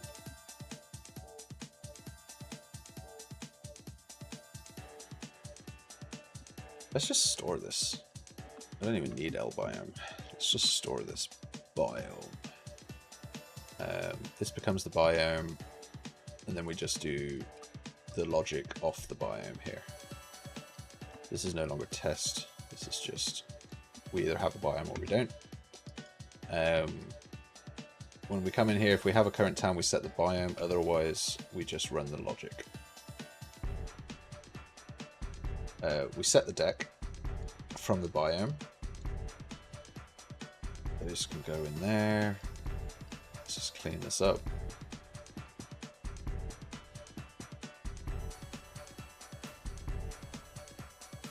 Okay, so what we've been doing is just shuffling. I believe this is what we've been doing. Shuffle the deck. Resize to 6.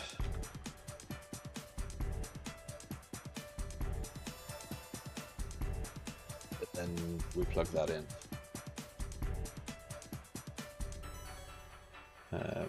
We each loop through the remaining deck.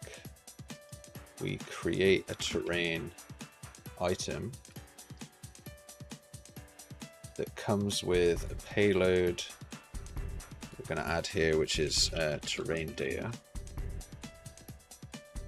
I think I might have called it tile data. Called it tile info. I'm not gonna chastise myself right now because I'm trying to go real fast. That's the terrain data. Cool. Let's go back to the terrain list. Refresh this. Terrain data that plugs in here. Let's get rid of this. Okay, then we add it. We've got structure added here. We're not going to worry about that. Okay. My God, it's going fast. Let's get rid of locations as a variable. We don't need that. It's used apparently. Find references by name. Init terrains. Clear the location list. Don't need to do that. LDEC is just local, so we don't need to clear that. We're going fast. We're going fast. Dex. Sweet. Right. I got 15 minutes and then I want to have a break because it would have been 2 hours. And then I'll come back, 15 minutes. It'll be like 10 minutes. Just need to like refill my coffee. Stretch my legs. Calm down. Because like when I go this fast, my head just gets fucking mental. Okay, so terrain list here, resize 6, cool. Set padding, awesome. So now when we look in the designer, we're going to have a whole bunch of tiles. We can't see them all. They're off screen. They're way too big. This is 1x1 scale. So let's scale this right down to like 64 by 64. That's too small. Can't tell what it is. 128 by 128. Sweet. We have these tiles now. They overlap, which is kind of what I wanted. I want to fill the space. That's kind of cool. It looks like there's a Y offset, so I'm just going to get rid of it. We have this now. I'm going to center align it. That's looking cool. I'm going to push it off the left-hand side here. Well, technically it's going to be pushed off the left-hand side in the parent, so widget underscore HUD in the aisle-bound HUD here. We can just push this off the side as far as we want. So left, let's just go to like 50. That'll be our tiles now. So this will be the view when you're picking tiles. It's still a little bit close to the left of the screen, so I'm going to go 100. That'll be quite cool. I want to just mess with their rotation. Maybe not the rotation because it might add some artifact in, but I do want to play with them up, down, left, and right slightly. So what we can do is grab this and set the render transform to a random. Well, what we could do is split this. Render translation. We'll make one of those. And we'll make one of these. Actually, we could go random floating range between we'll do between 0.9 and 1.1 into our scale. In our angle, we can do a random range between like we'll say, what should we say? Let's just try it. -5 and 5. And then in our translation, we can do a random range between like -10 and 10. The idea is you need 2 of these because it's going to get called in the same frame. So we just do that. We look at our list now and hit compile. The scale thing is a little bit of a weird one,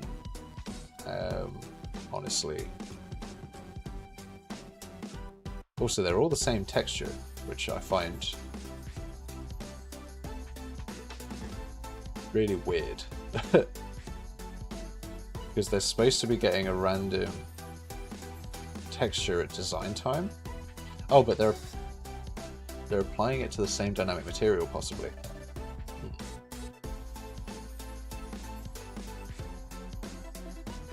Yeah, it's a transient material that is just a copy of this, so they are all actually using the same one. That's fine.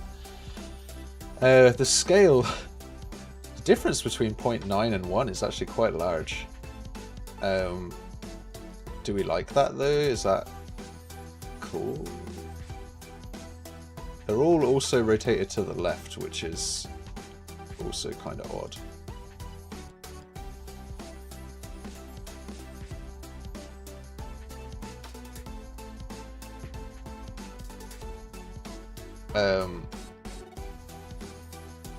Let's just find out how that looks.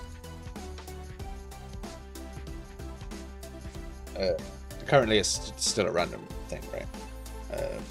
They are all using the same bloody texture though. Get dynamic material, yeah, I suppose it makes sense. I need to create a dynamic material, I suppose.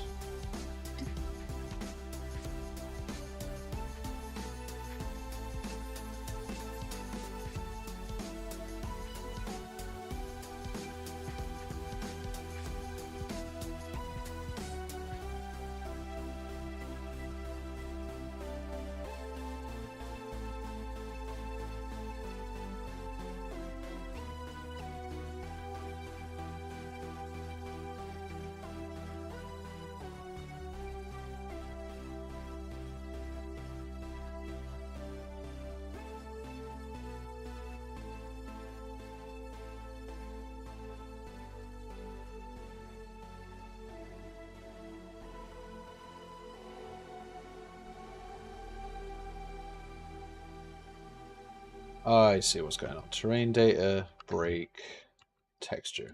Sorry, yeah, I was using this inbound texture, which we can now get rid of. We can. I promise. We can. I promise we can get rid of this. So let's just put this texture in here. Now we can delete this texture. Promise. There we go. Test biome. Sure, that's the thing that gives us a random texture. Why not? Play, hit, click. Right. These are the options. It actually looks really cool. Kind of happy with that. That's really neat. And then they're going to animate as well, right? So they're going to be like blah, blah, blah, blah, blah. But we'll add animate terrain options. Actually, it doesn't take long. It honestly doesn't take long to add a little bit of polish to these, like as we make it. It's just something that we'd otherwise have to come back to and remember what we were doing. So in this case, what we do is when we create this terrain tile, all we need to do is feed the index into it. So we just come in here, we just create index, we make it an exposed variable, and then we refresh this, we plug this in, and now our terrain item knows about that that integer. So then we can multiply that by a float of say 0.15 delay, and then each of these little tiles we can just have an anim intro. We just grab that we grab that image, we just come down here to oh, the scale is 1.5.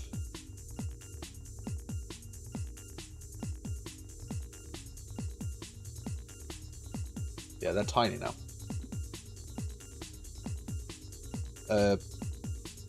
Shit. Well, let's just try 200, I suppose. Oh no. Okay, it makes sense. It makes sense.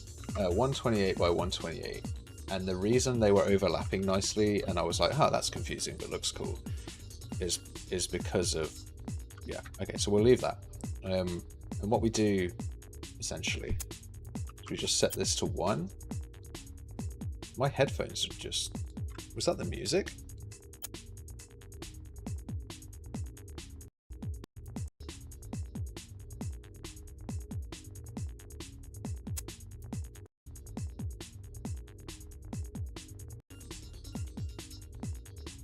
$153. 17.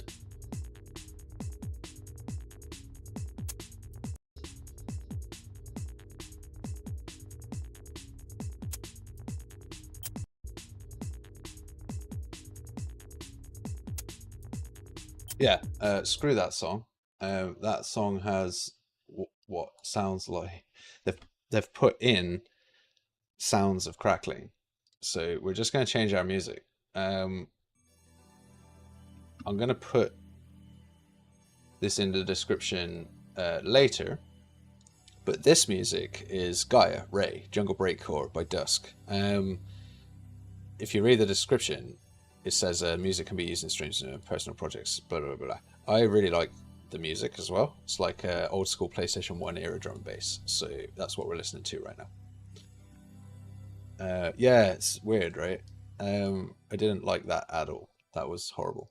The stupid sounds in that song are like, oh, my headphones are broken. It's like putting fucking notification sounds in your stuff. Anyway, fixing the tile select.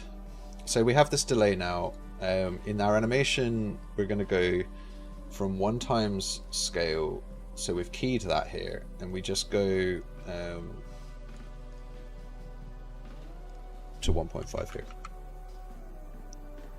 And to get a nice sort of like and then like fall back down,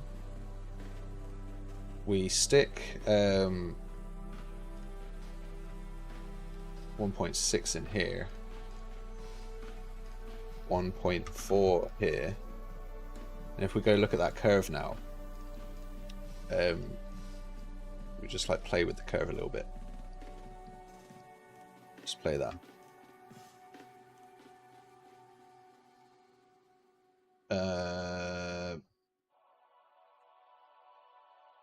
it might be too long. So in Unreal now, you can actually just pull this bar and it just... Yeah, so that might be cool.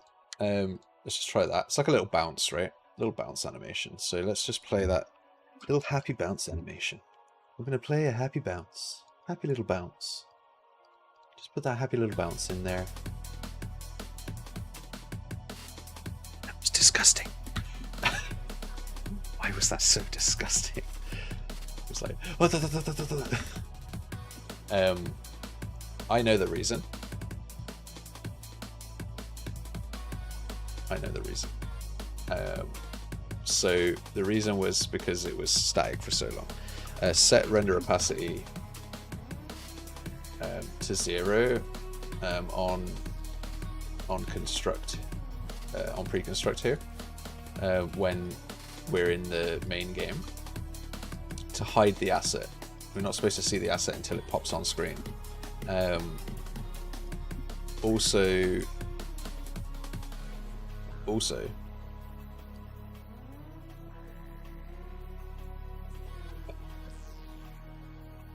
another thing that I kind of want to do is animate the angle a little bit. So let's pull this angle to the left here, and then kind of to the right, and then sort of rest in the middle. That's pretty cool. And we also need to render opacity this. So it starts at 0 and it kind of pops. It should just pop in basically. I mean, oh shit, did I do the wrong thing? Yeah, I don't know, we'll see.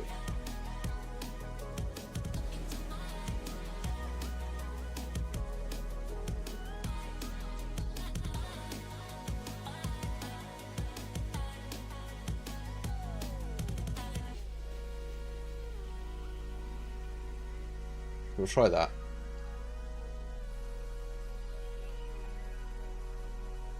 That's pretty cool. I just need to get rid of the ones in the background. Somewhere I wrote some code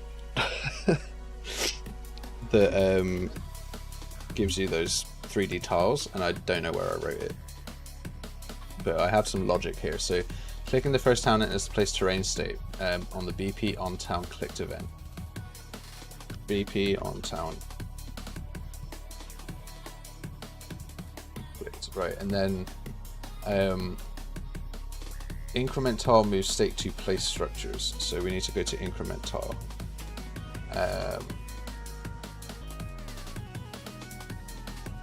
Place structure, sure.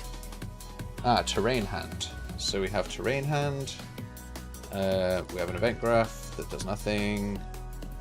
Create hand. All right. Find references to create hand. Apparently, it's called in itself. It's called. So what I could do, what I should maybe do, is where this create hand tile is instead of spawning an actor, I actually just tell my terrain list what to do. And that would save me a ton of coding. Would literally save me a ton of coding. So get player controller here, get HUD, cast to HUD, get, and then we need to BP HUD. It's getting warm and I need to take this bloody jumper off. So that's the menu. I'm just going to promote this to a variable HUD.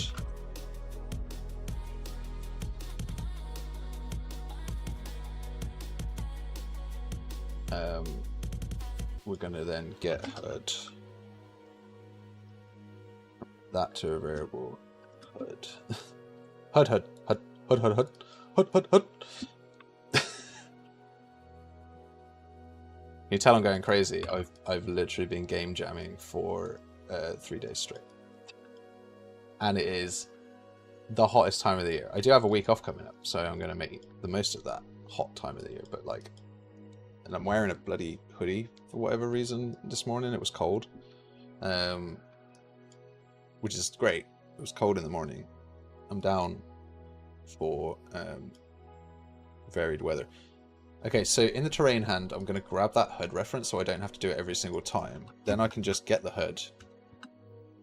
And from here I can just get the terrain. Oh, no, I guess not. Get the something list? What did I call it? Oh, come on. I have to make it a variable. So that was the issue. Get terrain list. Right. In terrain list, we can convert part of our code to a function. This function here, we can collapse this, create tile. In our event graph, we can just disconnect this code because, actually no, we'll keep the code, but we don't want to init the full terrain. And I'm just going to write a note in here, controlled by terrain and BP, because it's going to save me code time. So put that back over there. Terrain hand, add tile, was it? Create tile. Create tile.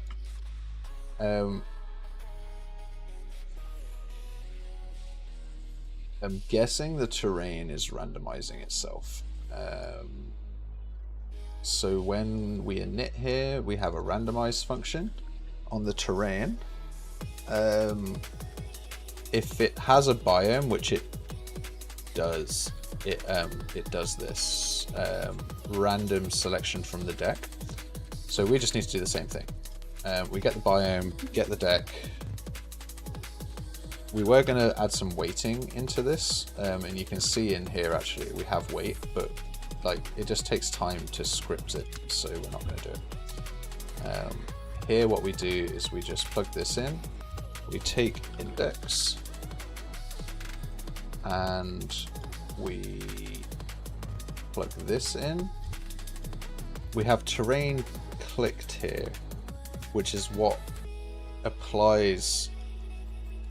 That is just going to apply the oh, there's that hello and stack trace. We found it. Current hand tile count. We do need to increase that.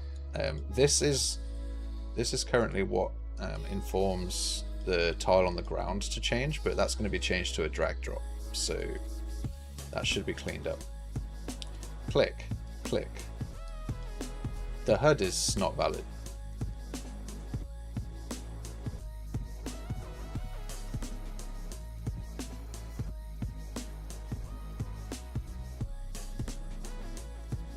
Cool.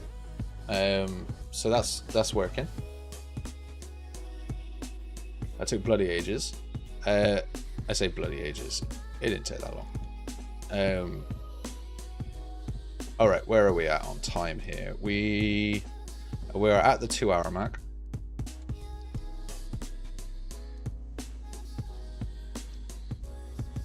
Okay, the next thing is to drag and drop those tiles. So I may as well just get that working. I'm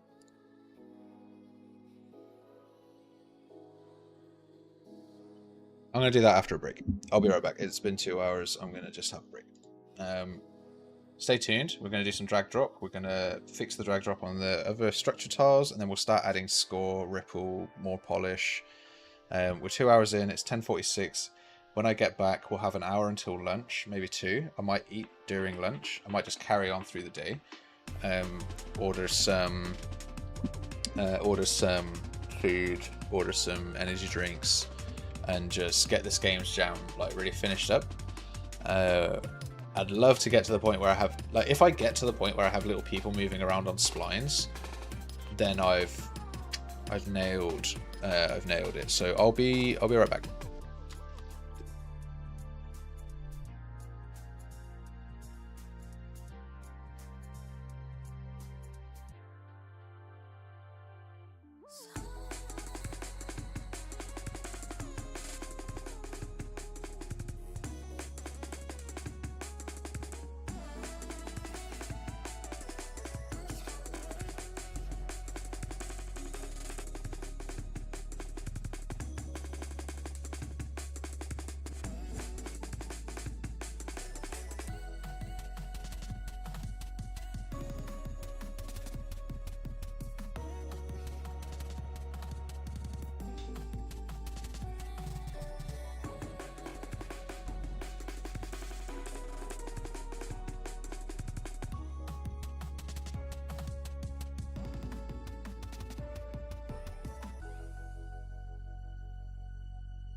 We're back.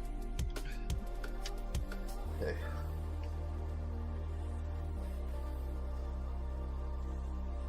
Gotta chill. Gotta chill. Right. Let's get back to the scene. We're fixing the tile select right now. We're doing a drag drop. We're about to start the dragging.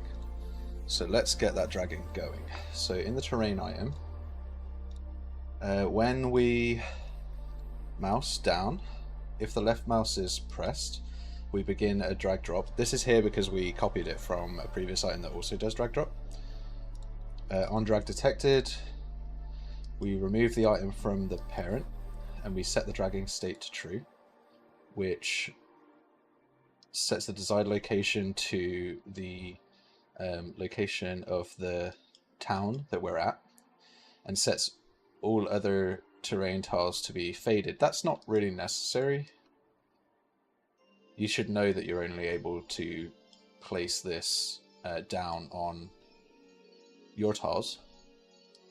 What I will do, however, is store the valid tiles, so that in the event graph, when we cancel the drag drop, we're not going to re-add it here.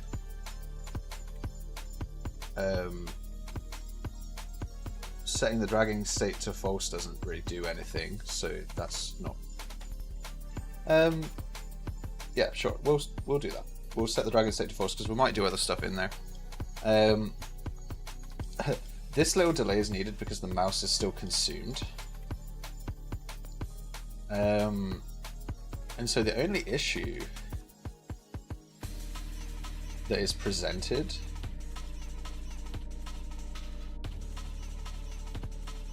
in this regard, and the only reason I think that this delay is even needed, and I want to try and fix it quickly, in set dragging state, is set visibility to non-hit testable. So I think what's happening is we're just hitting the tile.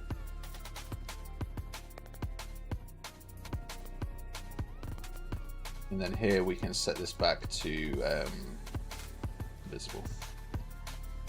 Not drag detected, we could set the dragging state to true before we use it as a payload. And that should set it to non-hit testable. Let's do that let's test that theory in our structure item. So we can test this theory real quick here. In dragging state, we just move everything over to the right slightly. Set visibility to non-hit testable. And here we set it back to visible.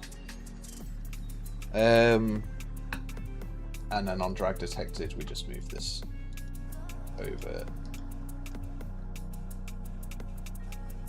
here.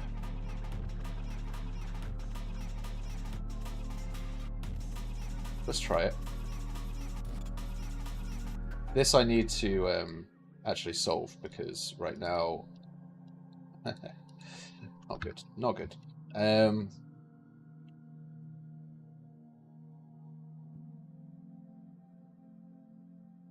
Go back to this event graph. Essentially, if there's no hit, that's when we should add it back. And if it's not hit on a valid tile, we should add it back. Okay. Here we're not adding a location. We're setting the texture on the BP terrain. So BP underscore terrain. We had a function in there just called set texture. Somewhere in here. What we actually need to do is custom event set terrain data. this will take an input of terrain data, which I think we call tile info. We'll promote that to a variable terrain data. Break this. Async load the asset. Object cast texture 2D. Set texture. Set texture. Like that. Means it's no longer clouds. I mean, here we can also just say clouds is not here. There. Easy. And then we set the texture there. We also have these tags, so set actor tags to get actor tags. Actually, we should just set the tags like this. This is fine. We're going to add to the tags in the location logic. So when we set the location here, we also want to add, or maybe even append, an array of the location data.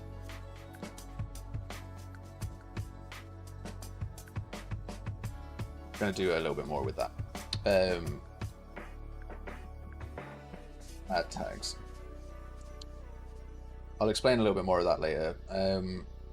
Right now what we have is set data. Terrain. Oh, right, it's here. Set data.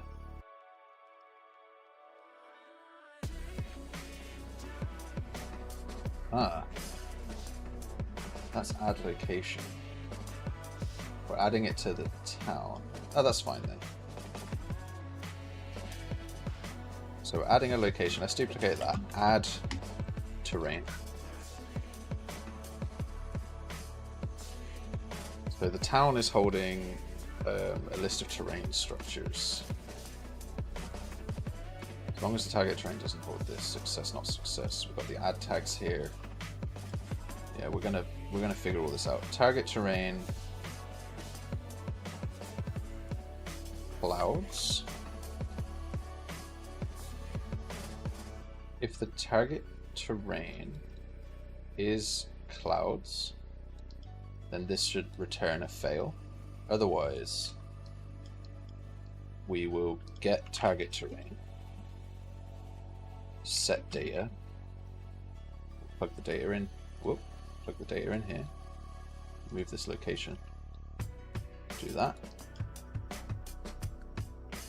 say that that's a success. Not there. Okay.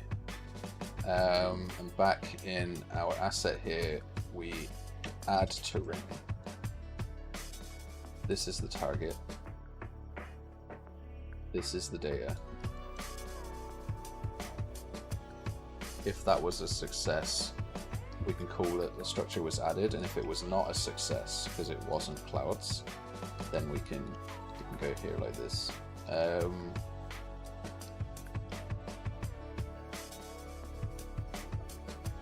Alright, so let's try that quickly.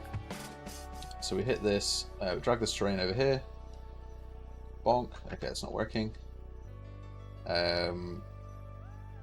So all we need to do is check what we're hitting. Click, click, drag, drop. Are we hitting anything? I don't think we are. We're not hitting anything.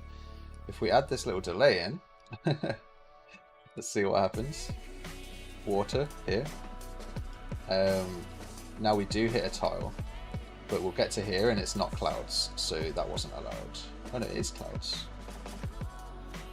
Try it one more time. Click. So here we come in, we try and add the terrain.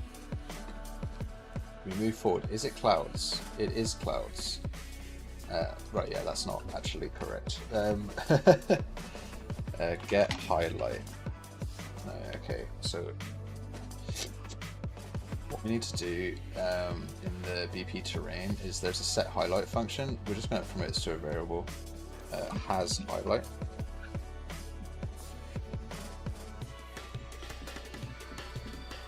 And in our town, we'll just do has highlight. If it has the highlight, then we can set the terrain. If it doesn't have the highlight, then it's not a success. Let's do that.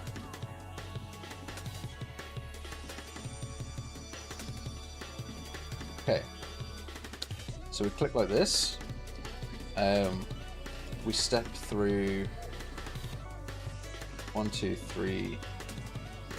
This does not have a highlight, so we can't place it there, but we can try and place it here.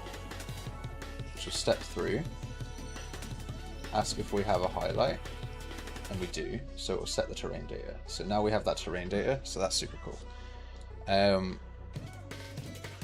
We are calling structure added here. In our terrain list, init terrains,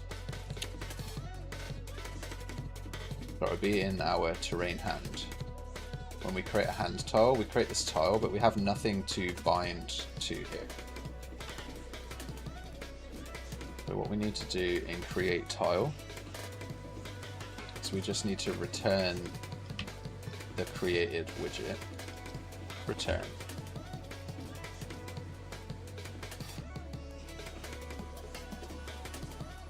Need to move all of this into our main view because it's getting annoying. Get rid of that gradient for now.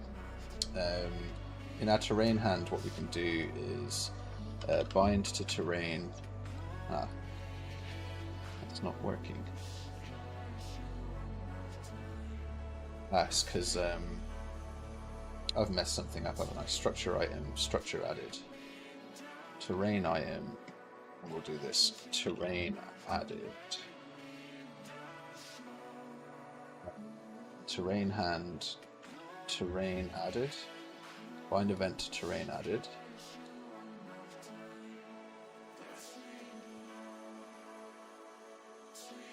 If a terrain is added, and we have any more space, we just create a new tile.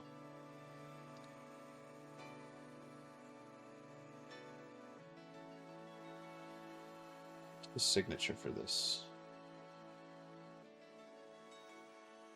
Signature is terrain, apparently. So let's go terrain, terrain. Just drag this over into here. Put an F9 on there. Play. Okay, so we still have a problem here.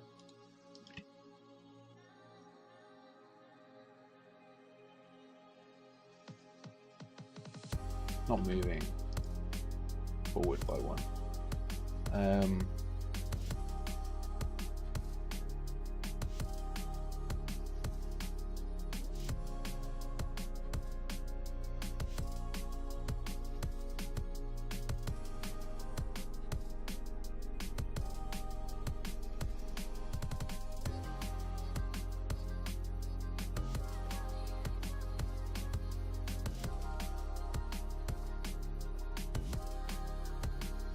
create hand.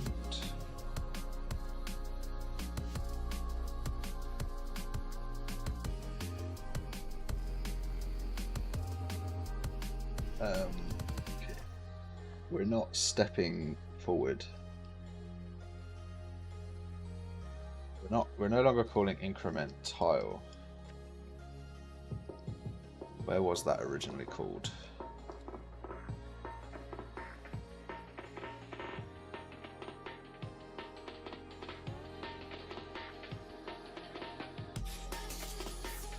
When we clicked on a terrain item, because those terrains on the left were actually from your hand, we called that the terrain got clicked, and then we got the current tile in the town and set the texture and incremented the tile and destroyed the actor. I'm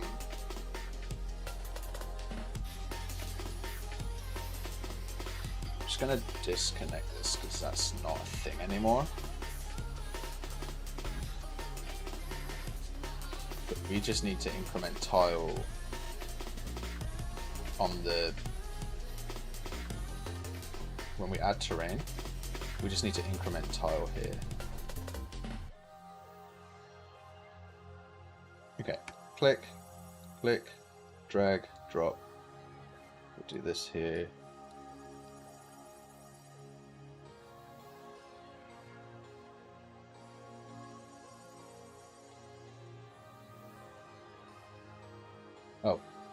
Yeah.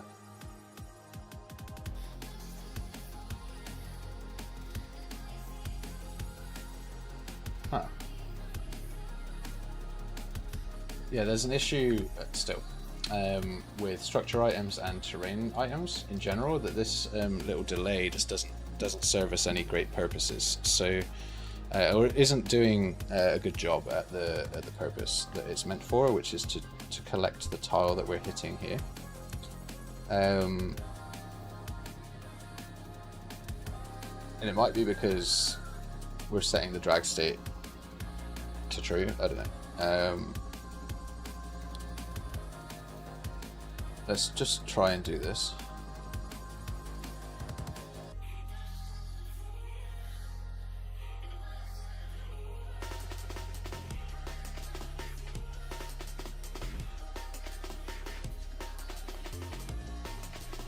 Not working. Our mouse isn't here. So let's get BPFL underscore islebound. We'll get a new helper that is get hit under, or just line trace for tiles. Let's get the get player controller. Mouse, convert mouse location to world space, line trace by channel, plus multiply this by like 5,000. Should be enough.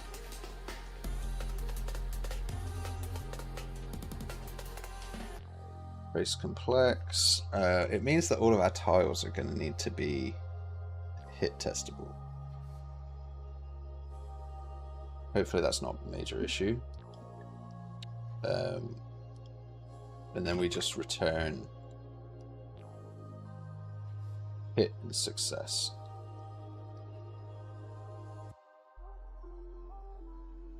Line trace for tiles. Actually, yeah, what we should do is just branch.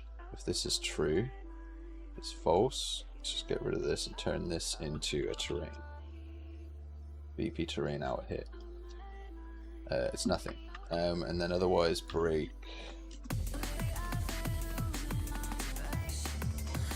past terrain. Put that in here. If it's false, obviously return false. And then actually use that, because obviously, yeah. Get terrain. What do I call it? Line trace for terrain. Get terrain under mouse. Get terrain under mouse.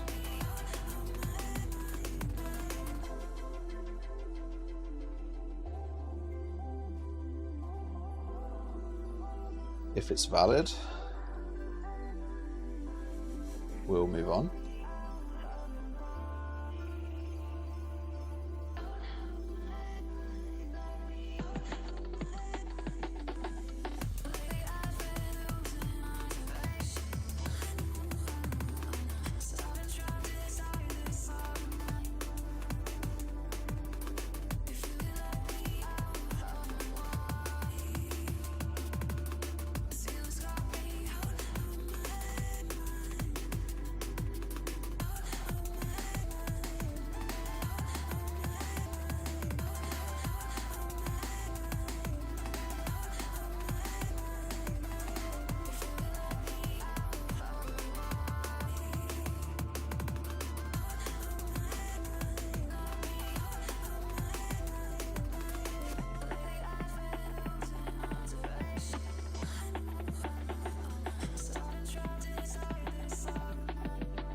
Doesn't seem to have done anything.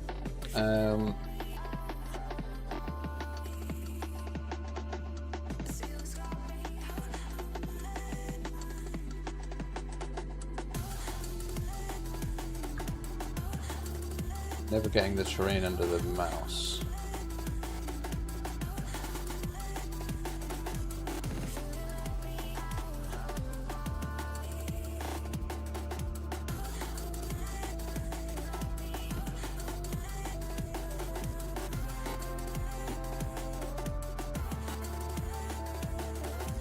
So I think, yeah, I think because the player is doing a drag drop, we're not able to do that. So convert to world space. Convert a screen location, and we'll. I wonder if we can get mouse position on viewport. Break this and convert this here, and then use this instead. But I think that this mouse location to world space is not good because we're currently performing a drag drop operation.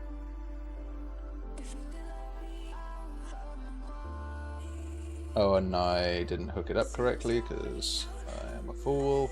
There we go. Let's just put an F9 there. Click, click, click, drop. Right, this time, I don't know. Have we got data? We are hitting something, so that's good.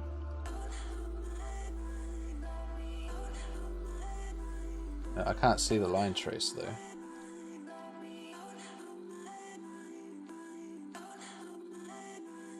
I'm just going to do a couple of random line traces around the place, and then this one. Oh, yeah. So it's not working. F8. We can see all these line traces, but they're all slightly off.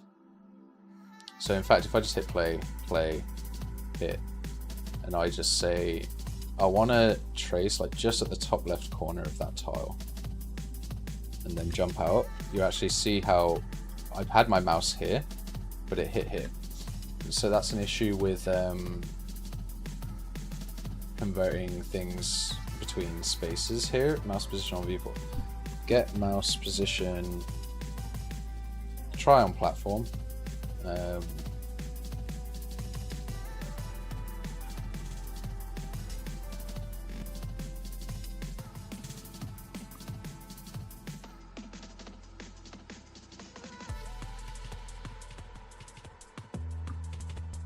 So yeah, on platform it's all the way over here because I have two screens, right? One screen, two screens, and I'm on this screen, and so it's over here. So what we can do is get mouse position on viewport, and then we'll try convert mouse. What do we call it? Convert. Got screen location to world space, mouse location to world space. So we knew that doesn't work because we tried it already.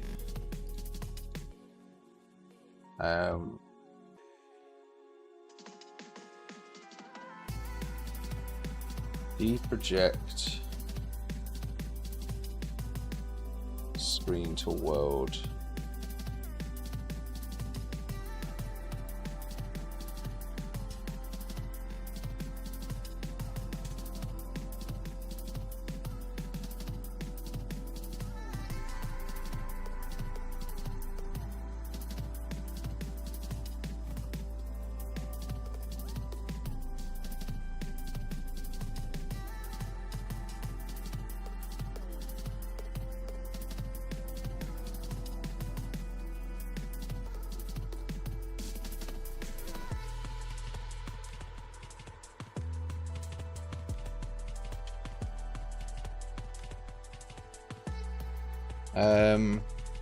Yeah, this is always a tricky one, and I hate it every single time. This gives me a pain in the ass. Let's try and divide this position by view scale.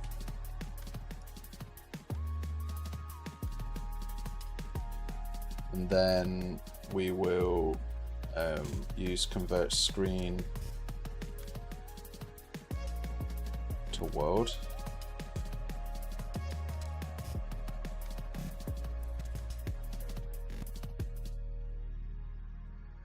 Yeah, that's not good. That's not good. So if I hit play here, hover this over here, hover this over here, hover it over here, hover it on top, hover it over here, and press F8, you'll see it's like down and to the right. So I always forget if you have to multiply this. So we'll try multiplying it by the screen scale.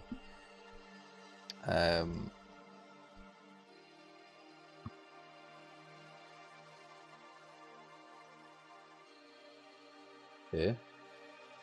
Here. Here. Right in the corner. Right in the top left corner. Right in the top corner. Yeah, so you see now how we're actually getting the exact positions that we're attempting to get.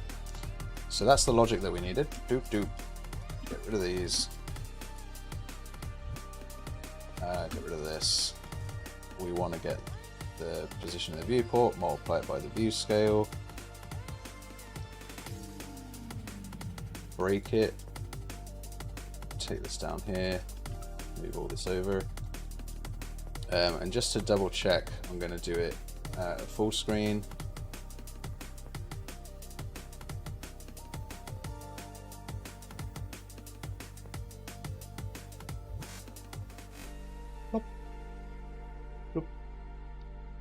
And then I'm going to put it on my other monitor.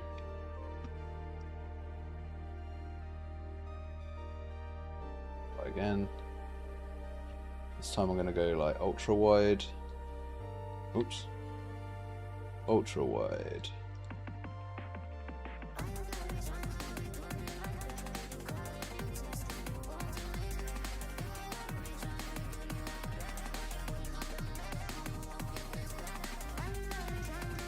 Yeah, so that's working fine. What we can do now is go back into our terrain structure item here and do get terrain under mouse. Do this, don't need this delay, and then we can just put valid in, move this over, add if ask that question, and I should just be able to play the game now. So we should be back to playing the game. This takes bloody ages. That's what the audience wanted. Terrain target is invalid here in the structure item, and it's because I didn't plug that in there.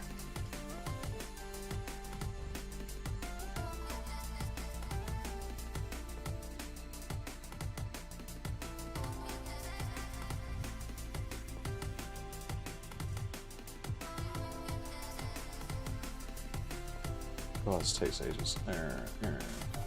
I hate it. I hate it so much.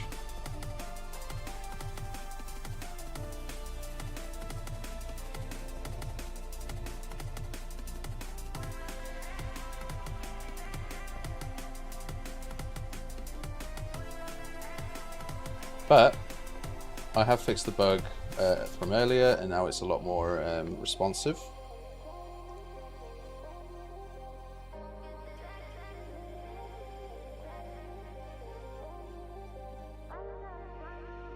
Bothers me so much that I have to drag that over every single bloody time. Like, it's the worst. I know where I'm going. Just I know where it's going. It's just like this friction. The friction. There. Right, I'm gonna cook this and send this to the person that requested it and see what they think. Remove from parent here is giving me an issue. UMG parent coordinate demonstrated widget.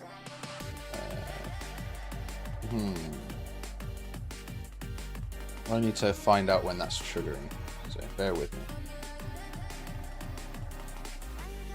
Triggering when we miss. A terrain item here.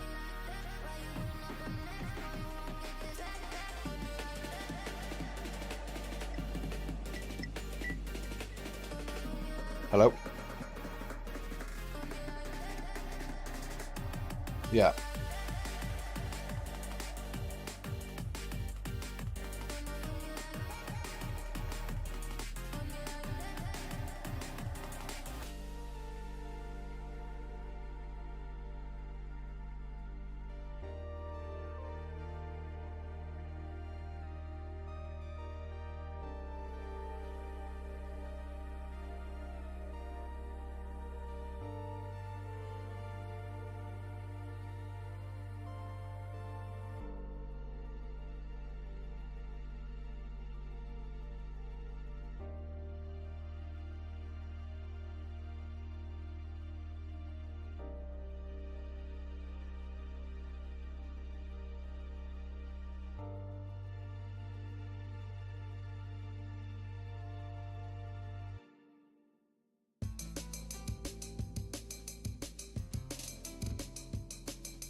my cellar, if you're there, your order's been changed. So there, you have that.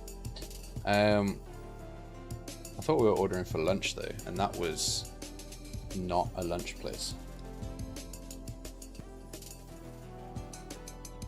Put it back as a click. I did send you a DM about it earlier. Okay, so I didn't mind the clicking. When I was thinking about it, I was slow and thoughtful. You can click fast, but you can choose not to. It's up to whether you want to take that away, that choice away from the player, to force them to slow down. The click and drag does feel more cozy, but I still enjoyed play. Devil's advocate, there were other things that bothered me more, so I don't know if everything will be fixed. The click would not feel cozy enough, but from experience it felt good. I have I do want the energy drinks, thank you. I do want my Java Monster because it's delicious. So just a thing I'm thinking about here.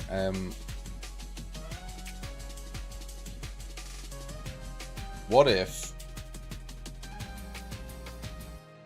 if when you click on this tile, the options appear, everything else darkens and the options appear around it here?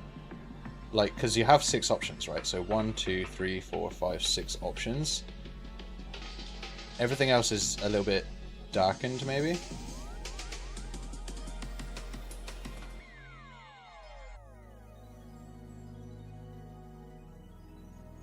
I mean, it is kind of, I don't know. Maybe I'm just so used to clicking that now I'm like, oh, I don't like it as much.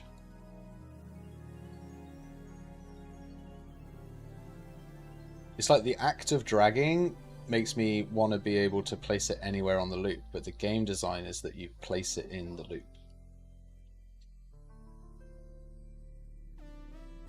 Another issue might just be I'm having to look all the way to the left of the screen to do it, which is why I'm wondering whether, like, it appears closer to your mouse somehow.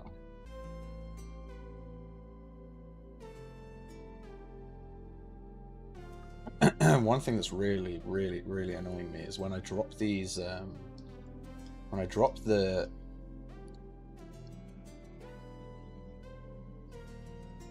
I can't talk anymore, I've run out of voice. When I drop the structure down, it basically gets lost to some degree.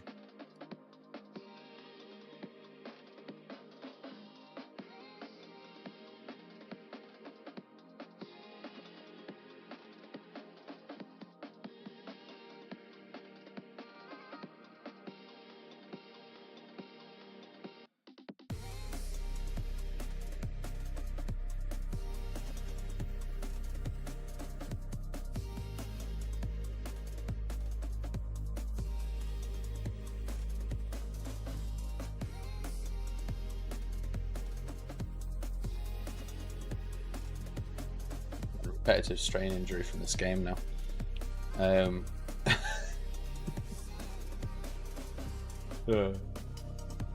Spent fucking ages doing that. That's fine. Still getting this removed from parent bug that's popping up every now and then. What I can do is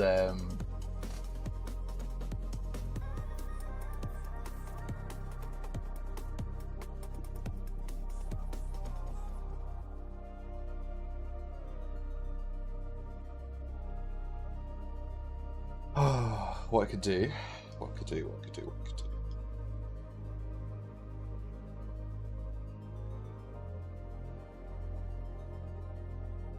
The fact that all the items like freaking bounce whenever you remove an item from that vertical box, that annoys me, and I would rather have it on a canvas panel and they move like nice and soft, but that's something for like the full game, I guess. It just doesn't. Before, when you clicked them, like a new one popped up and it was like ooh, oh, it's like it's got feel. That is nice. I like that in. But then as soon as I take one out, like they all move position, and it's the way that they move. If that was smooth, I'd be okay with it. But because it's not smooth, I'm not okay with it. That makes sense? Like, it's not smooth. Like if I pulled it out and they all like jumbled together, that would be fine. But again, it's just a little polish thing. I'm gonna add it over on the list here. Is like convert tile list to canvas smooth panel, and then they can be smooth.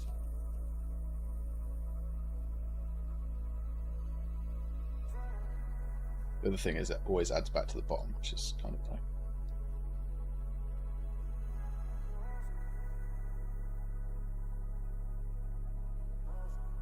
I could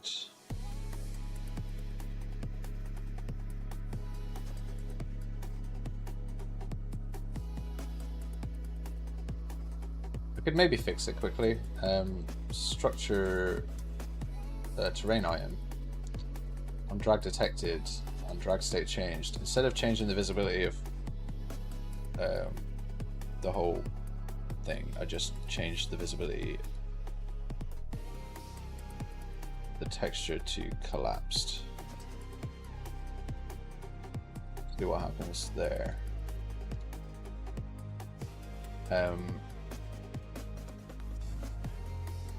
If I do that after this,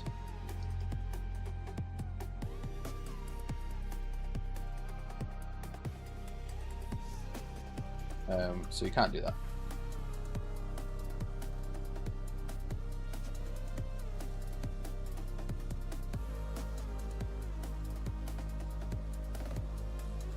What I can do is not remove it from the parent, and I would just remove it from the parent. Yeah.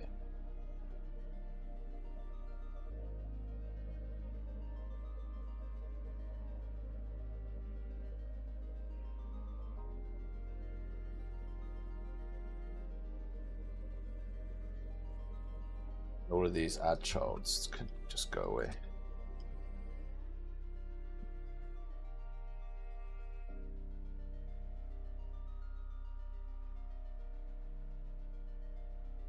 It's not too bad. You could probably even, when you remove this from the parent, get parent, get children,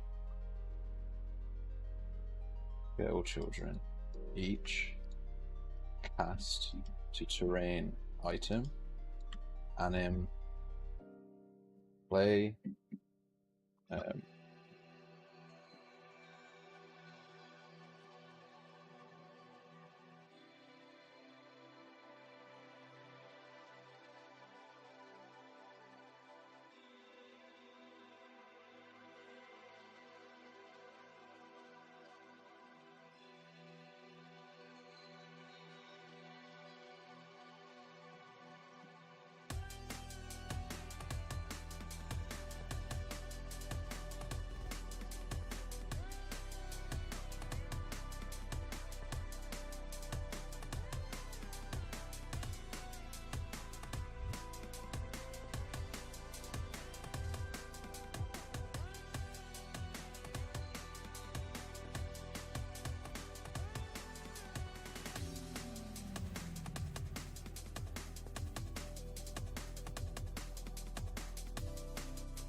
All right, Mosalia, does that look good?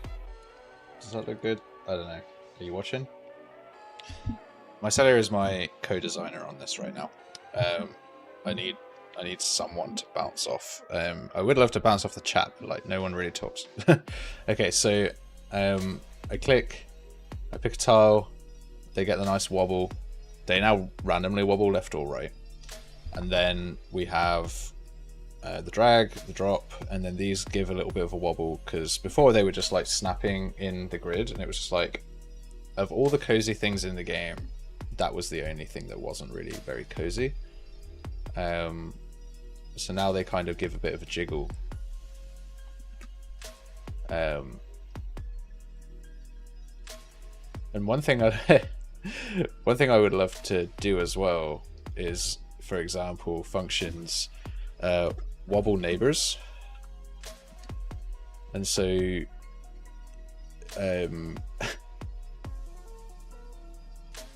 yeah, you get the parent, you get the children, or you get the child index of self, and then you get all children. You for each through those children, and you ask if this minus this absolute is less than or equal to 1. And then if they are, you wobble them. Cast to terrain item, and then you wobble them. Play anim wobble. Wobble, wobble, wobble. And so when the drag state, well actually before you even start, actually yeah, drag state selected here. Now you can just call wobble neighbors.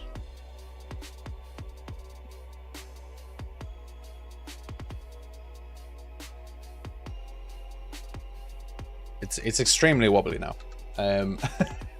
Also, it's always wobbling. It's always wobbling. I've just realized how you solve this problem, and I forget that this is a thing. You wrap this in a size box. This has the height and width of whatever you want. And then you have an animation, anim shrink, and you grab that height override and you just shrink it to 0 before you remove it from the parent. And in this case as well, I guess I'll take the terrain tile and I'll fade it out beforehand. Here, just go to 0.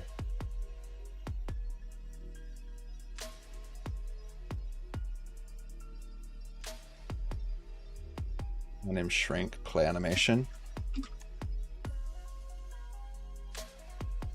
And so over here, we don't necessarily actually need to wobble it there, but you delay this by like 0.2, or what was the length of the animation? 0.25. So you just wait a little bit and then you remove it. You make sure that by default you actually have some size and that the terrain is visible. Okay, so click, you get all of these, you drag it, you get a funky wobble, and then now you get this nice.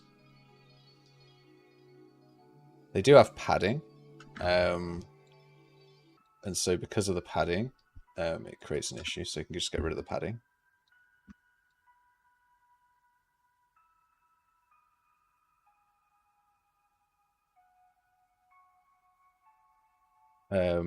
When we add a tile, we're also going to get a similar problem. So what I can do on event begin on construct here is branch if index is equal to 0. Music. Just restart. If the index is equal to 0, then I could play the anim shrink in reverse. Play animation reverse.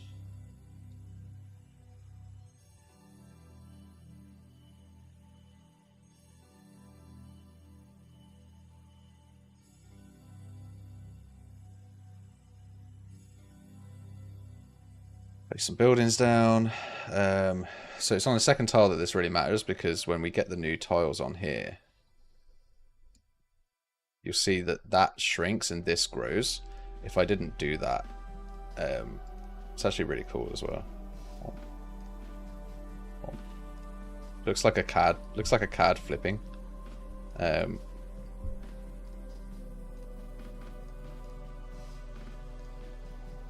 How's that look?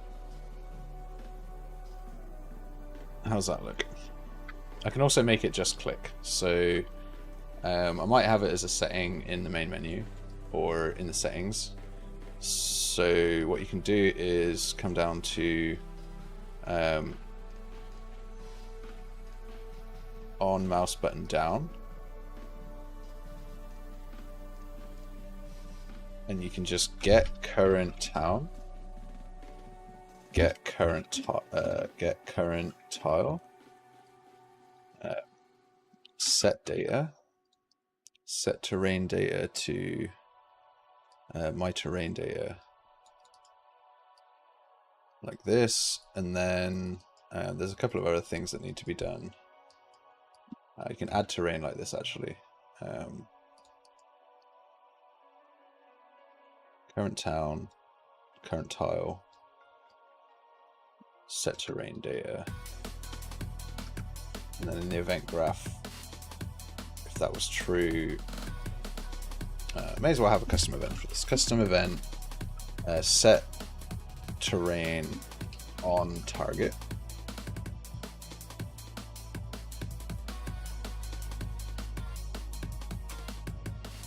Set terrain on target, and then we'll just do unhandled. So this will just get current towns, current tile, add the terrain. If that was valid, then we play this animation.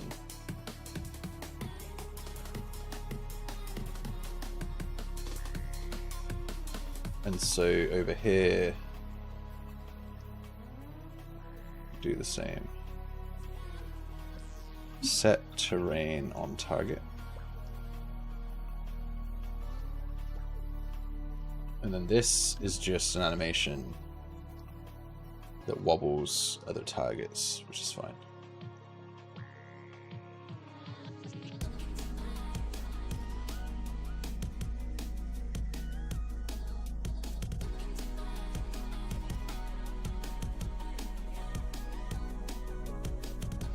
Huh. Terrain selected there.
Is this counterclockwise again? Or am I going crazy?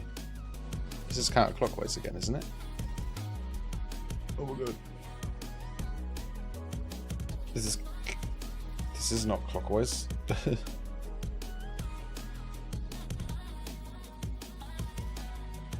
thought I'd fixed that. I'm gonna have to go back and take a look. Cave on the ocean. Dungeon on the ocean. Watchtower on the ocean.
Hugga bugga.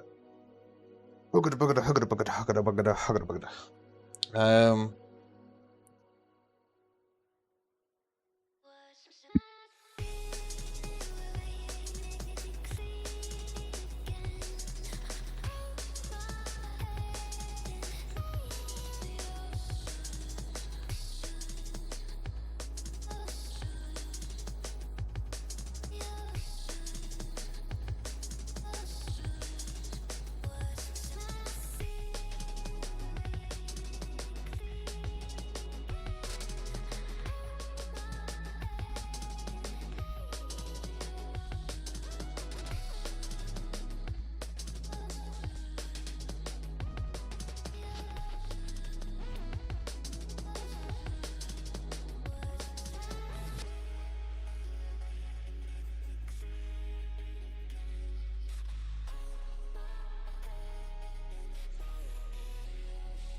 Placement ripple. Okay. On BP Town, when we add a terrain, I'm actually going to leave this placement ripple. Although I do want it to add Bob and in Bob. Bob, Bob, Bob. Let's just do it at least on the tile that we're on.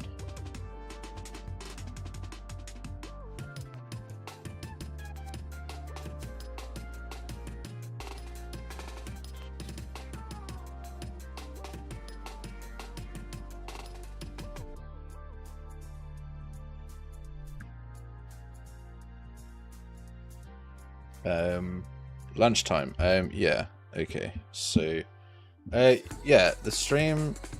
Well, it's been like 3 hours. Let's take a break. Let's have some lunch. We're at a good spot, I think. You can either drag or drop these, or just click it. Sorry.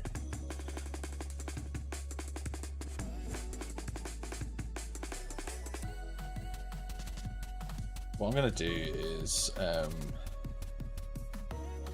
just to clean this up one last little bit here, is it starts to drag drop there. And if on mouse up, mouse button up, mouse here, this, on mouse button up, if the affecting mouse button was the mouse key, get drag is drag dropping. If that's false, then we'll just do this and we'll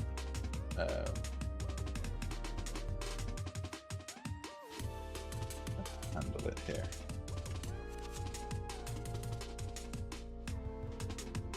So now if I drag it, I can just do that. If I click it, I can just do that. So have a preference, choose your preference. It's like, oh, a tile. If a person naturally does this, sure. If they just tap it, then that's what they get. Cool. I'll be back in a little while. I'm gonna go eat some lunch and then I'll be back at like 1 o'clock. So 1 hour from now and we'll do another stream.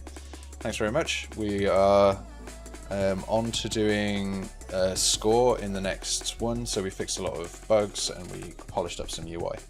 So we'll be back in about an hour. Thanks. See you in the next one.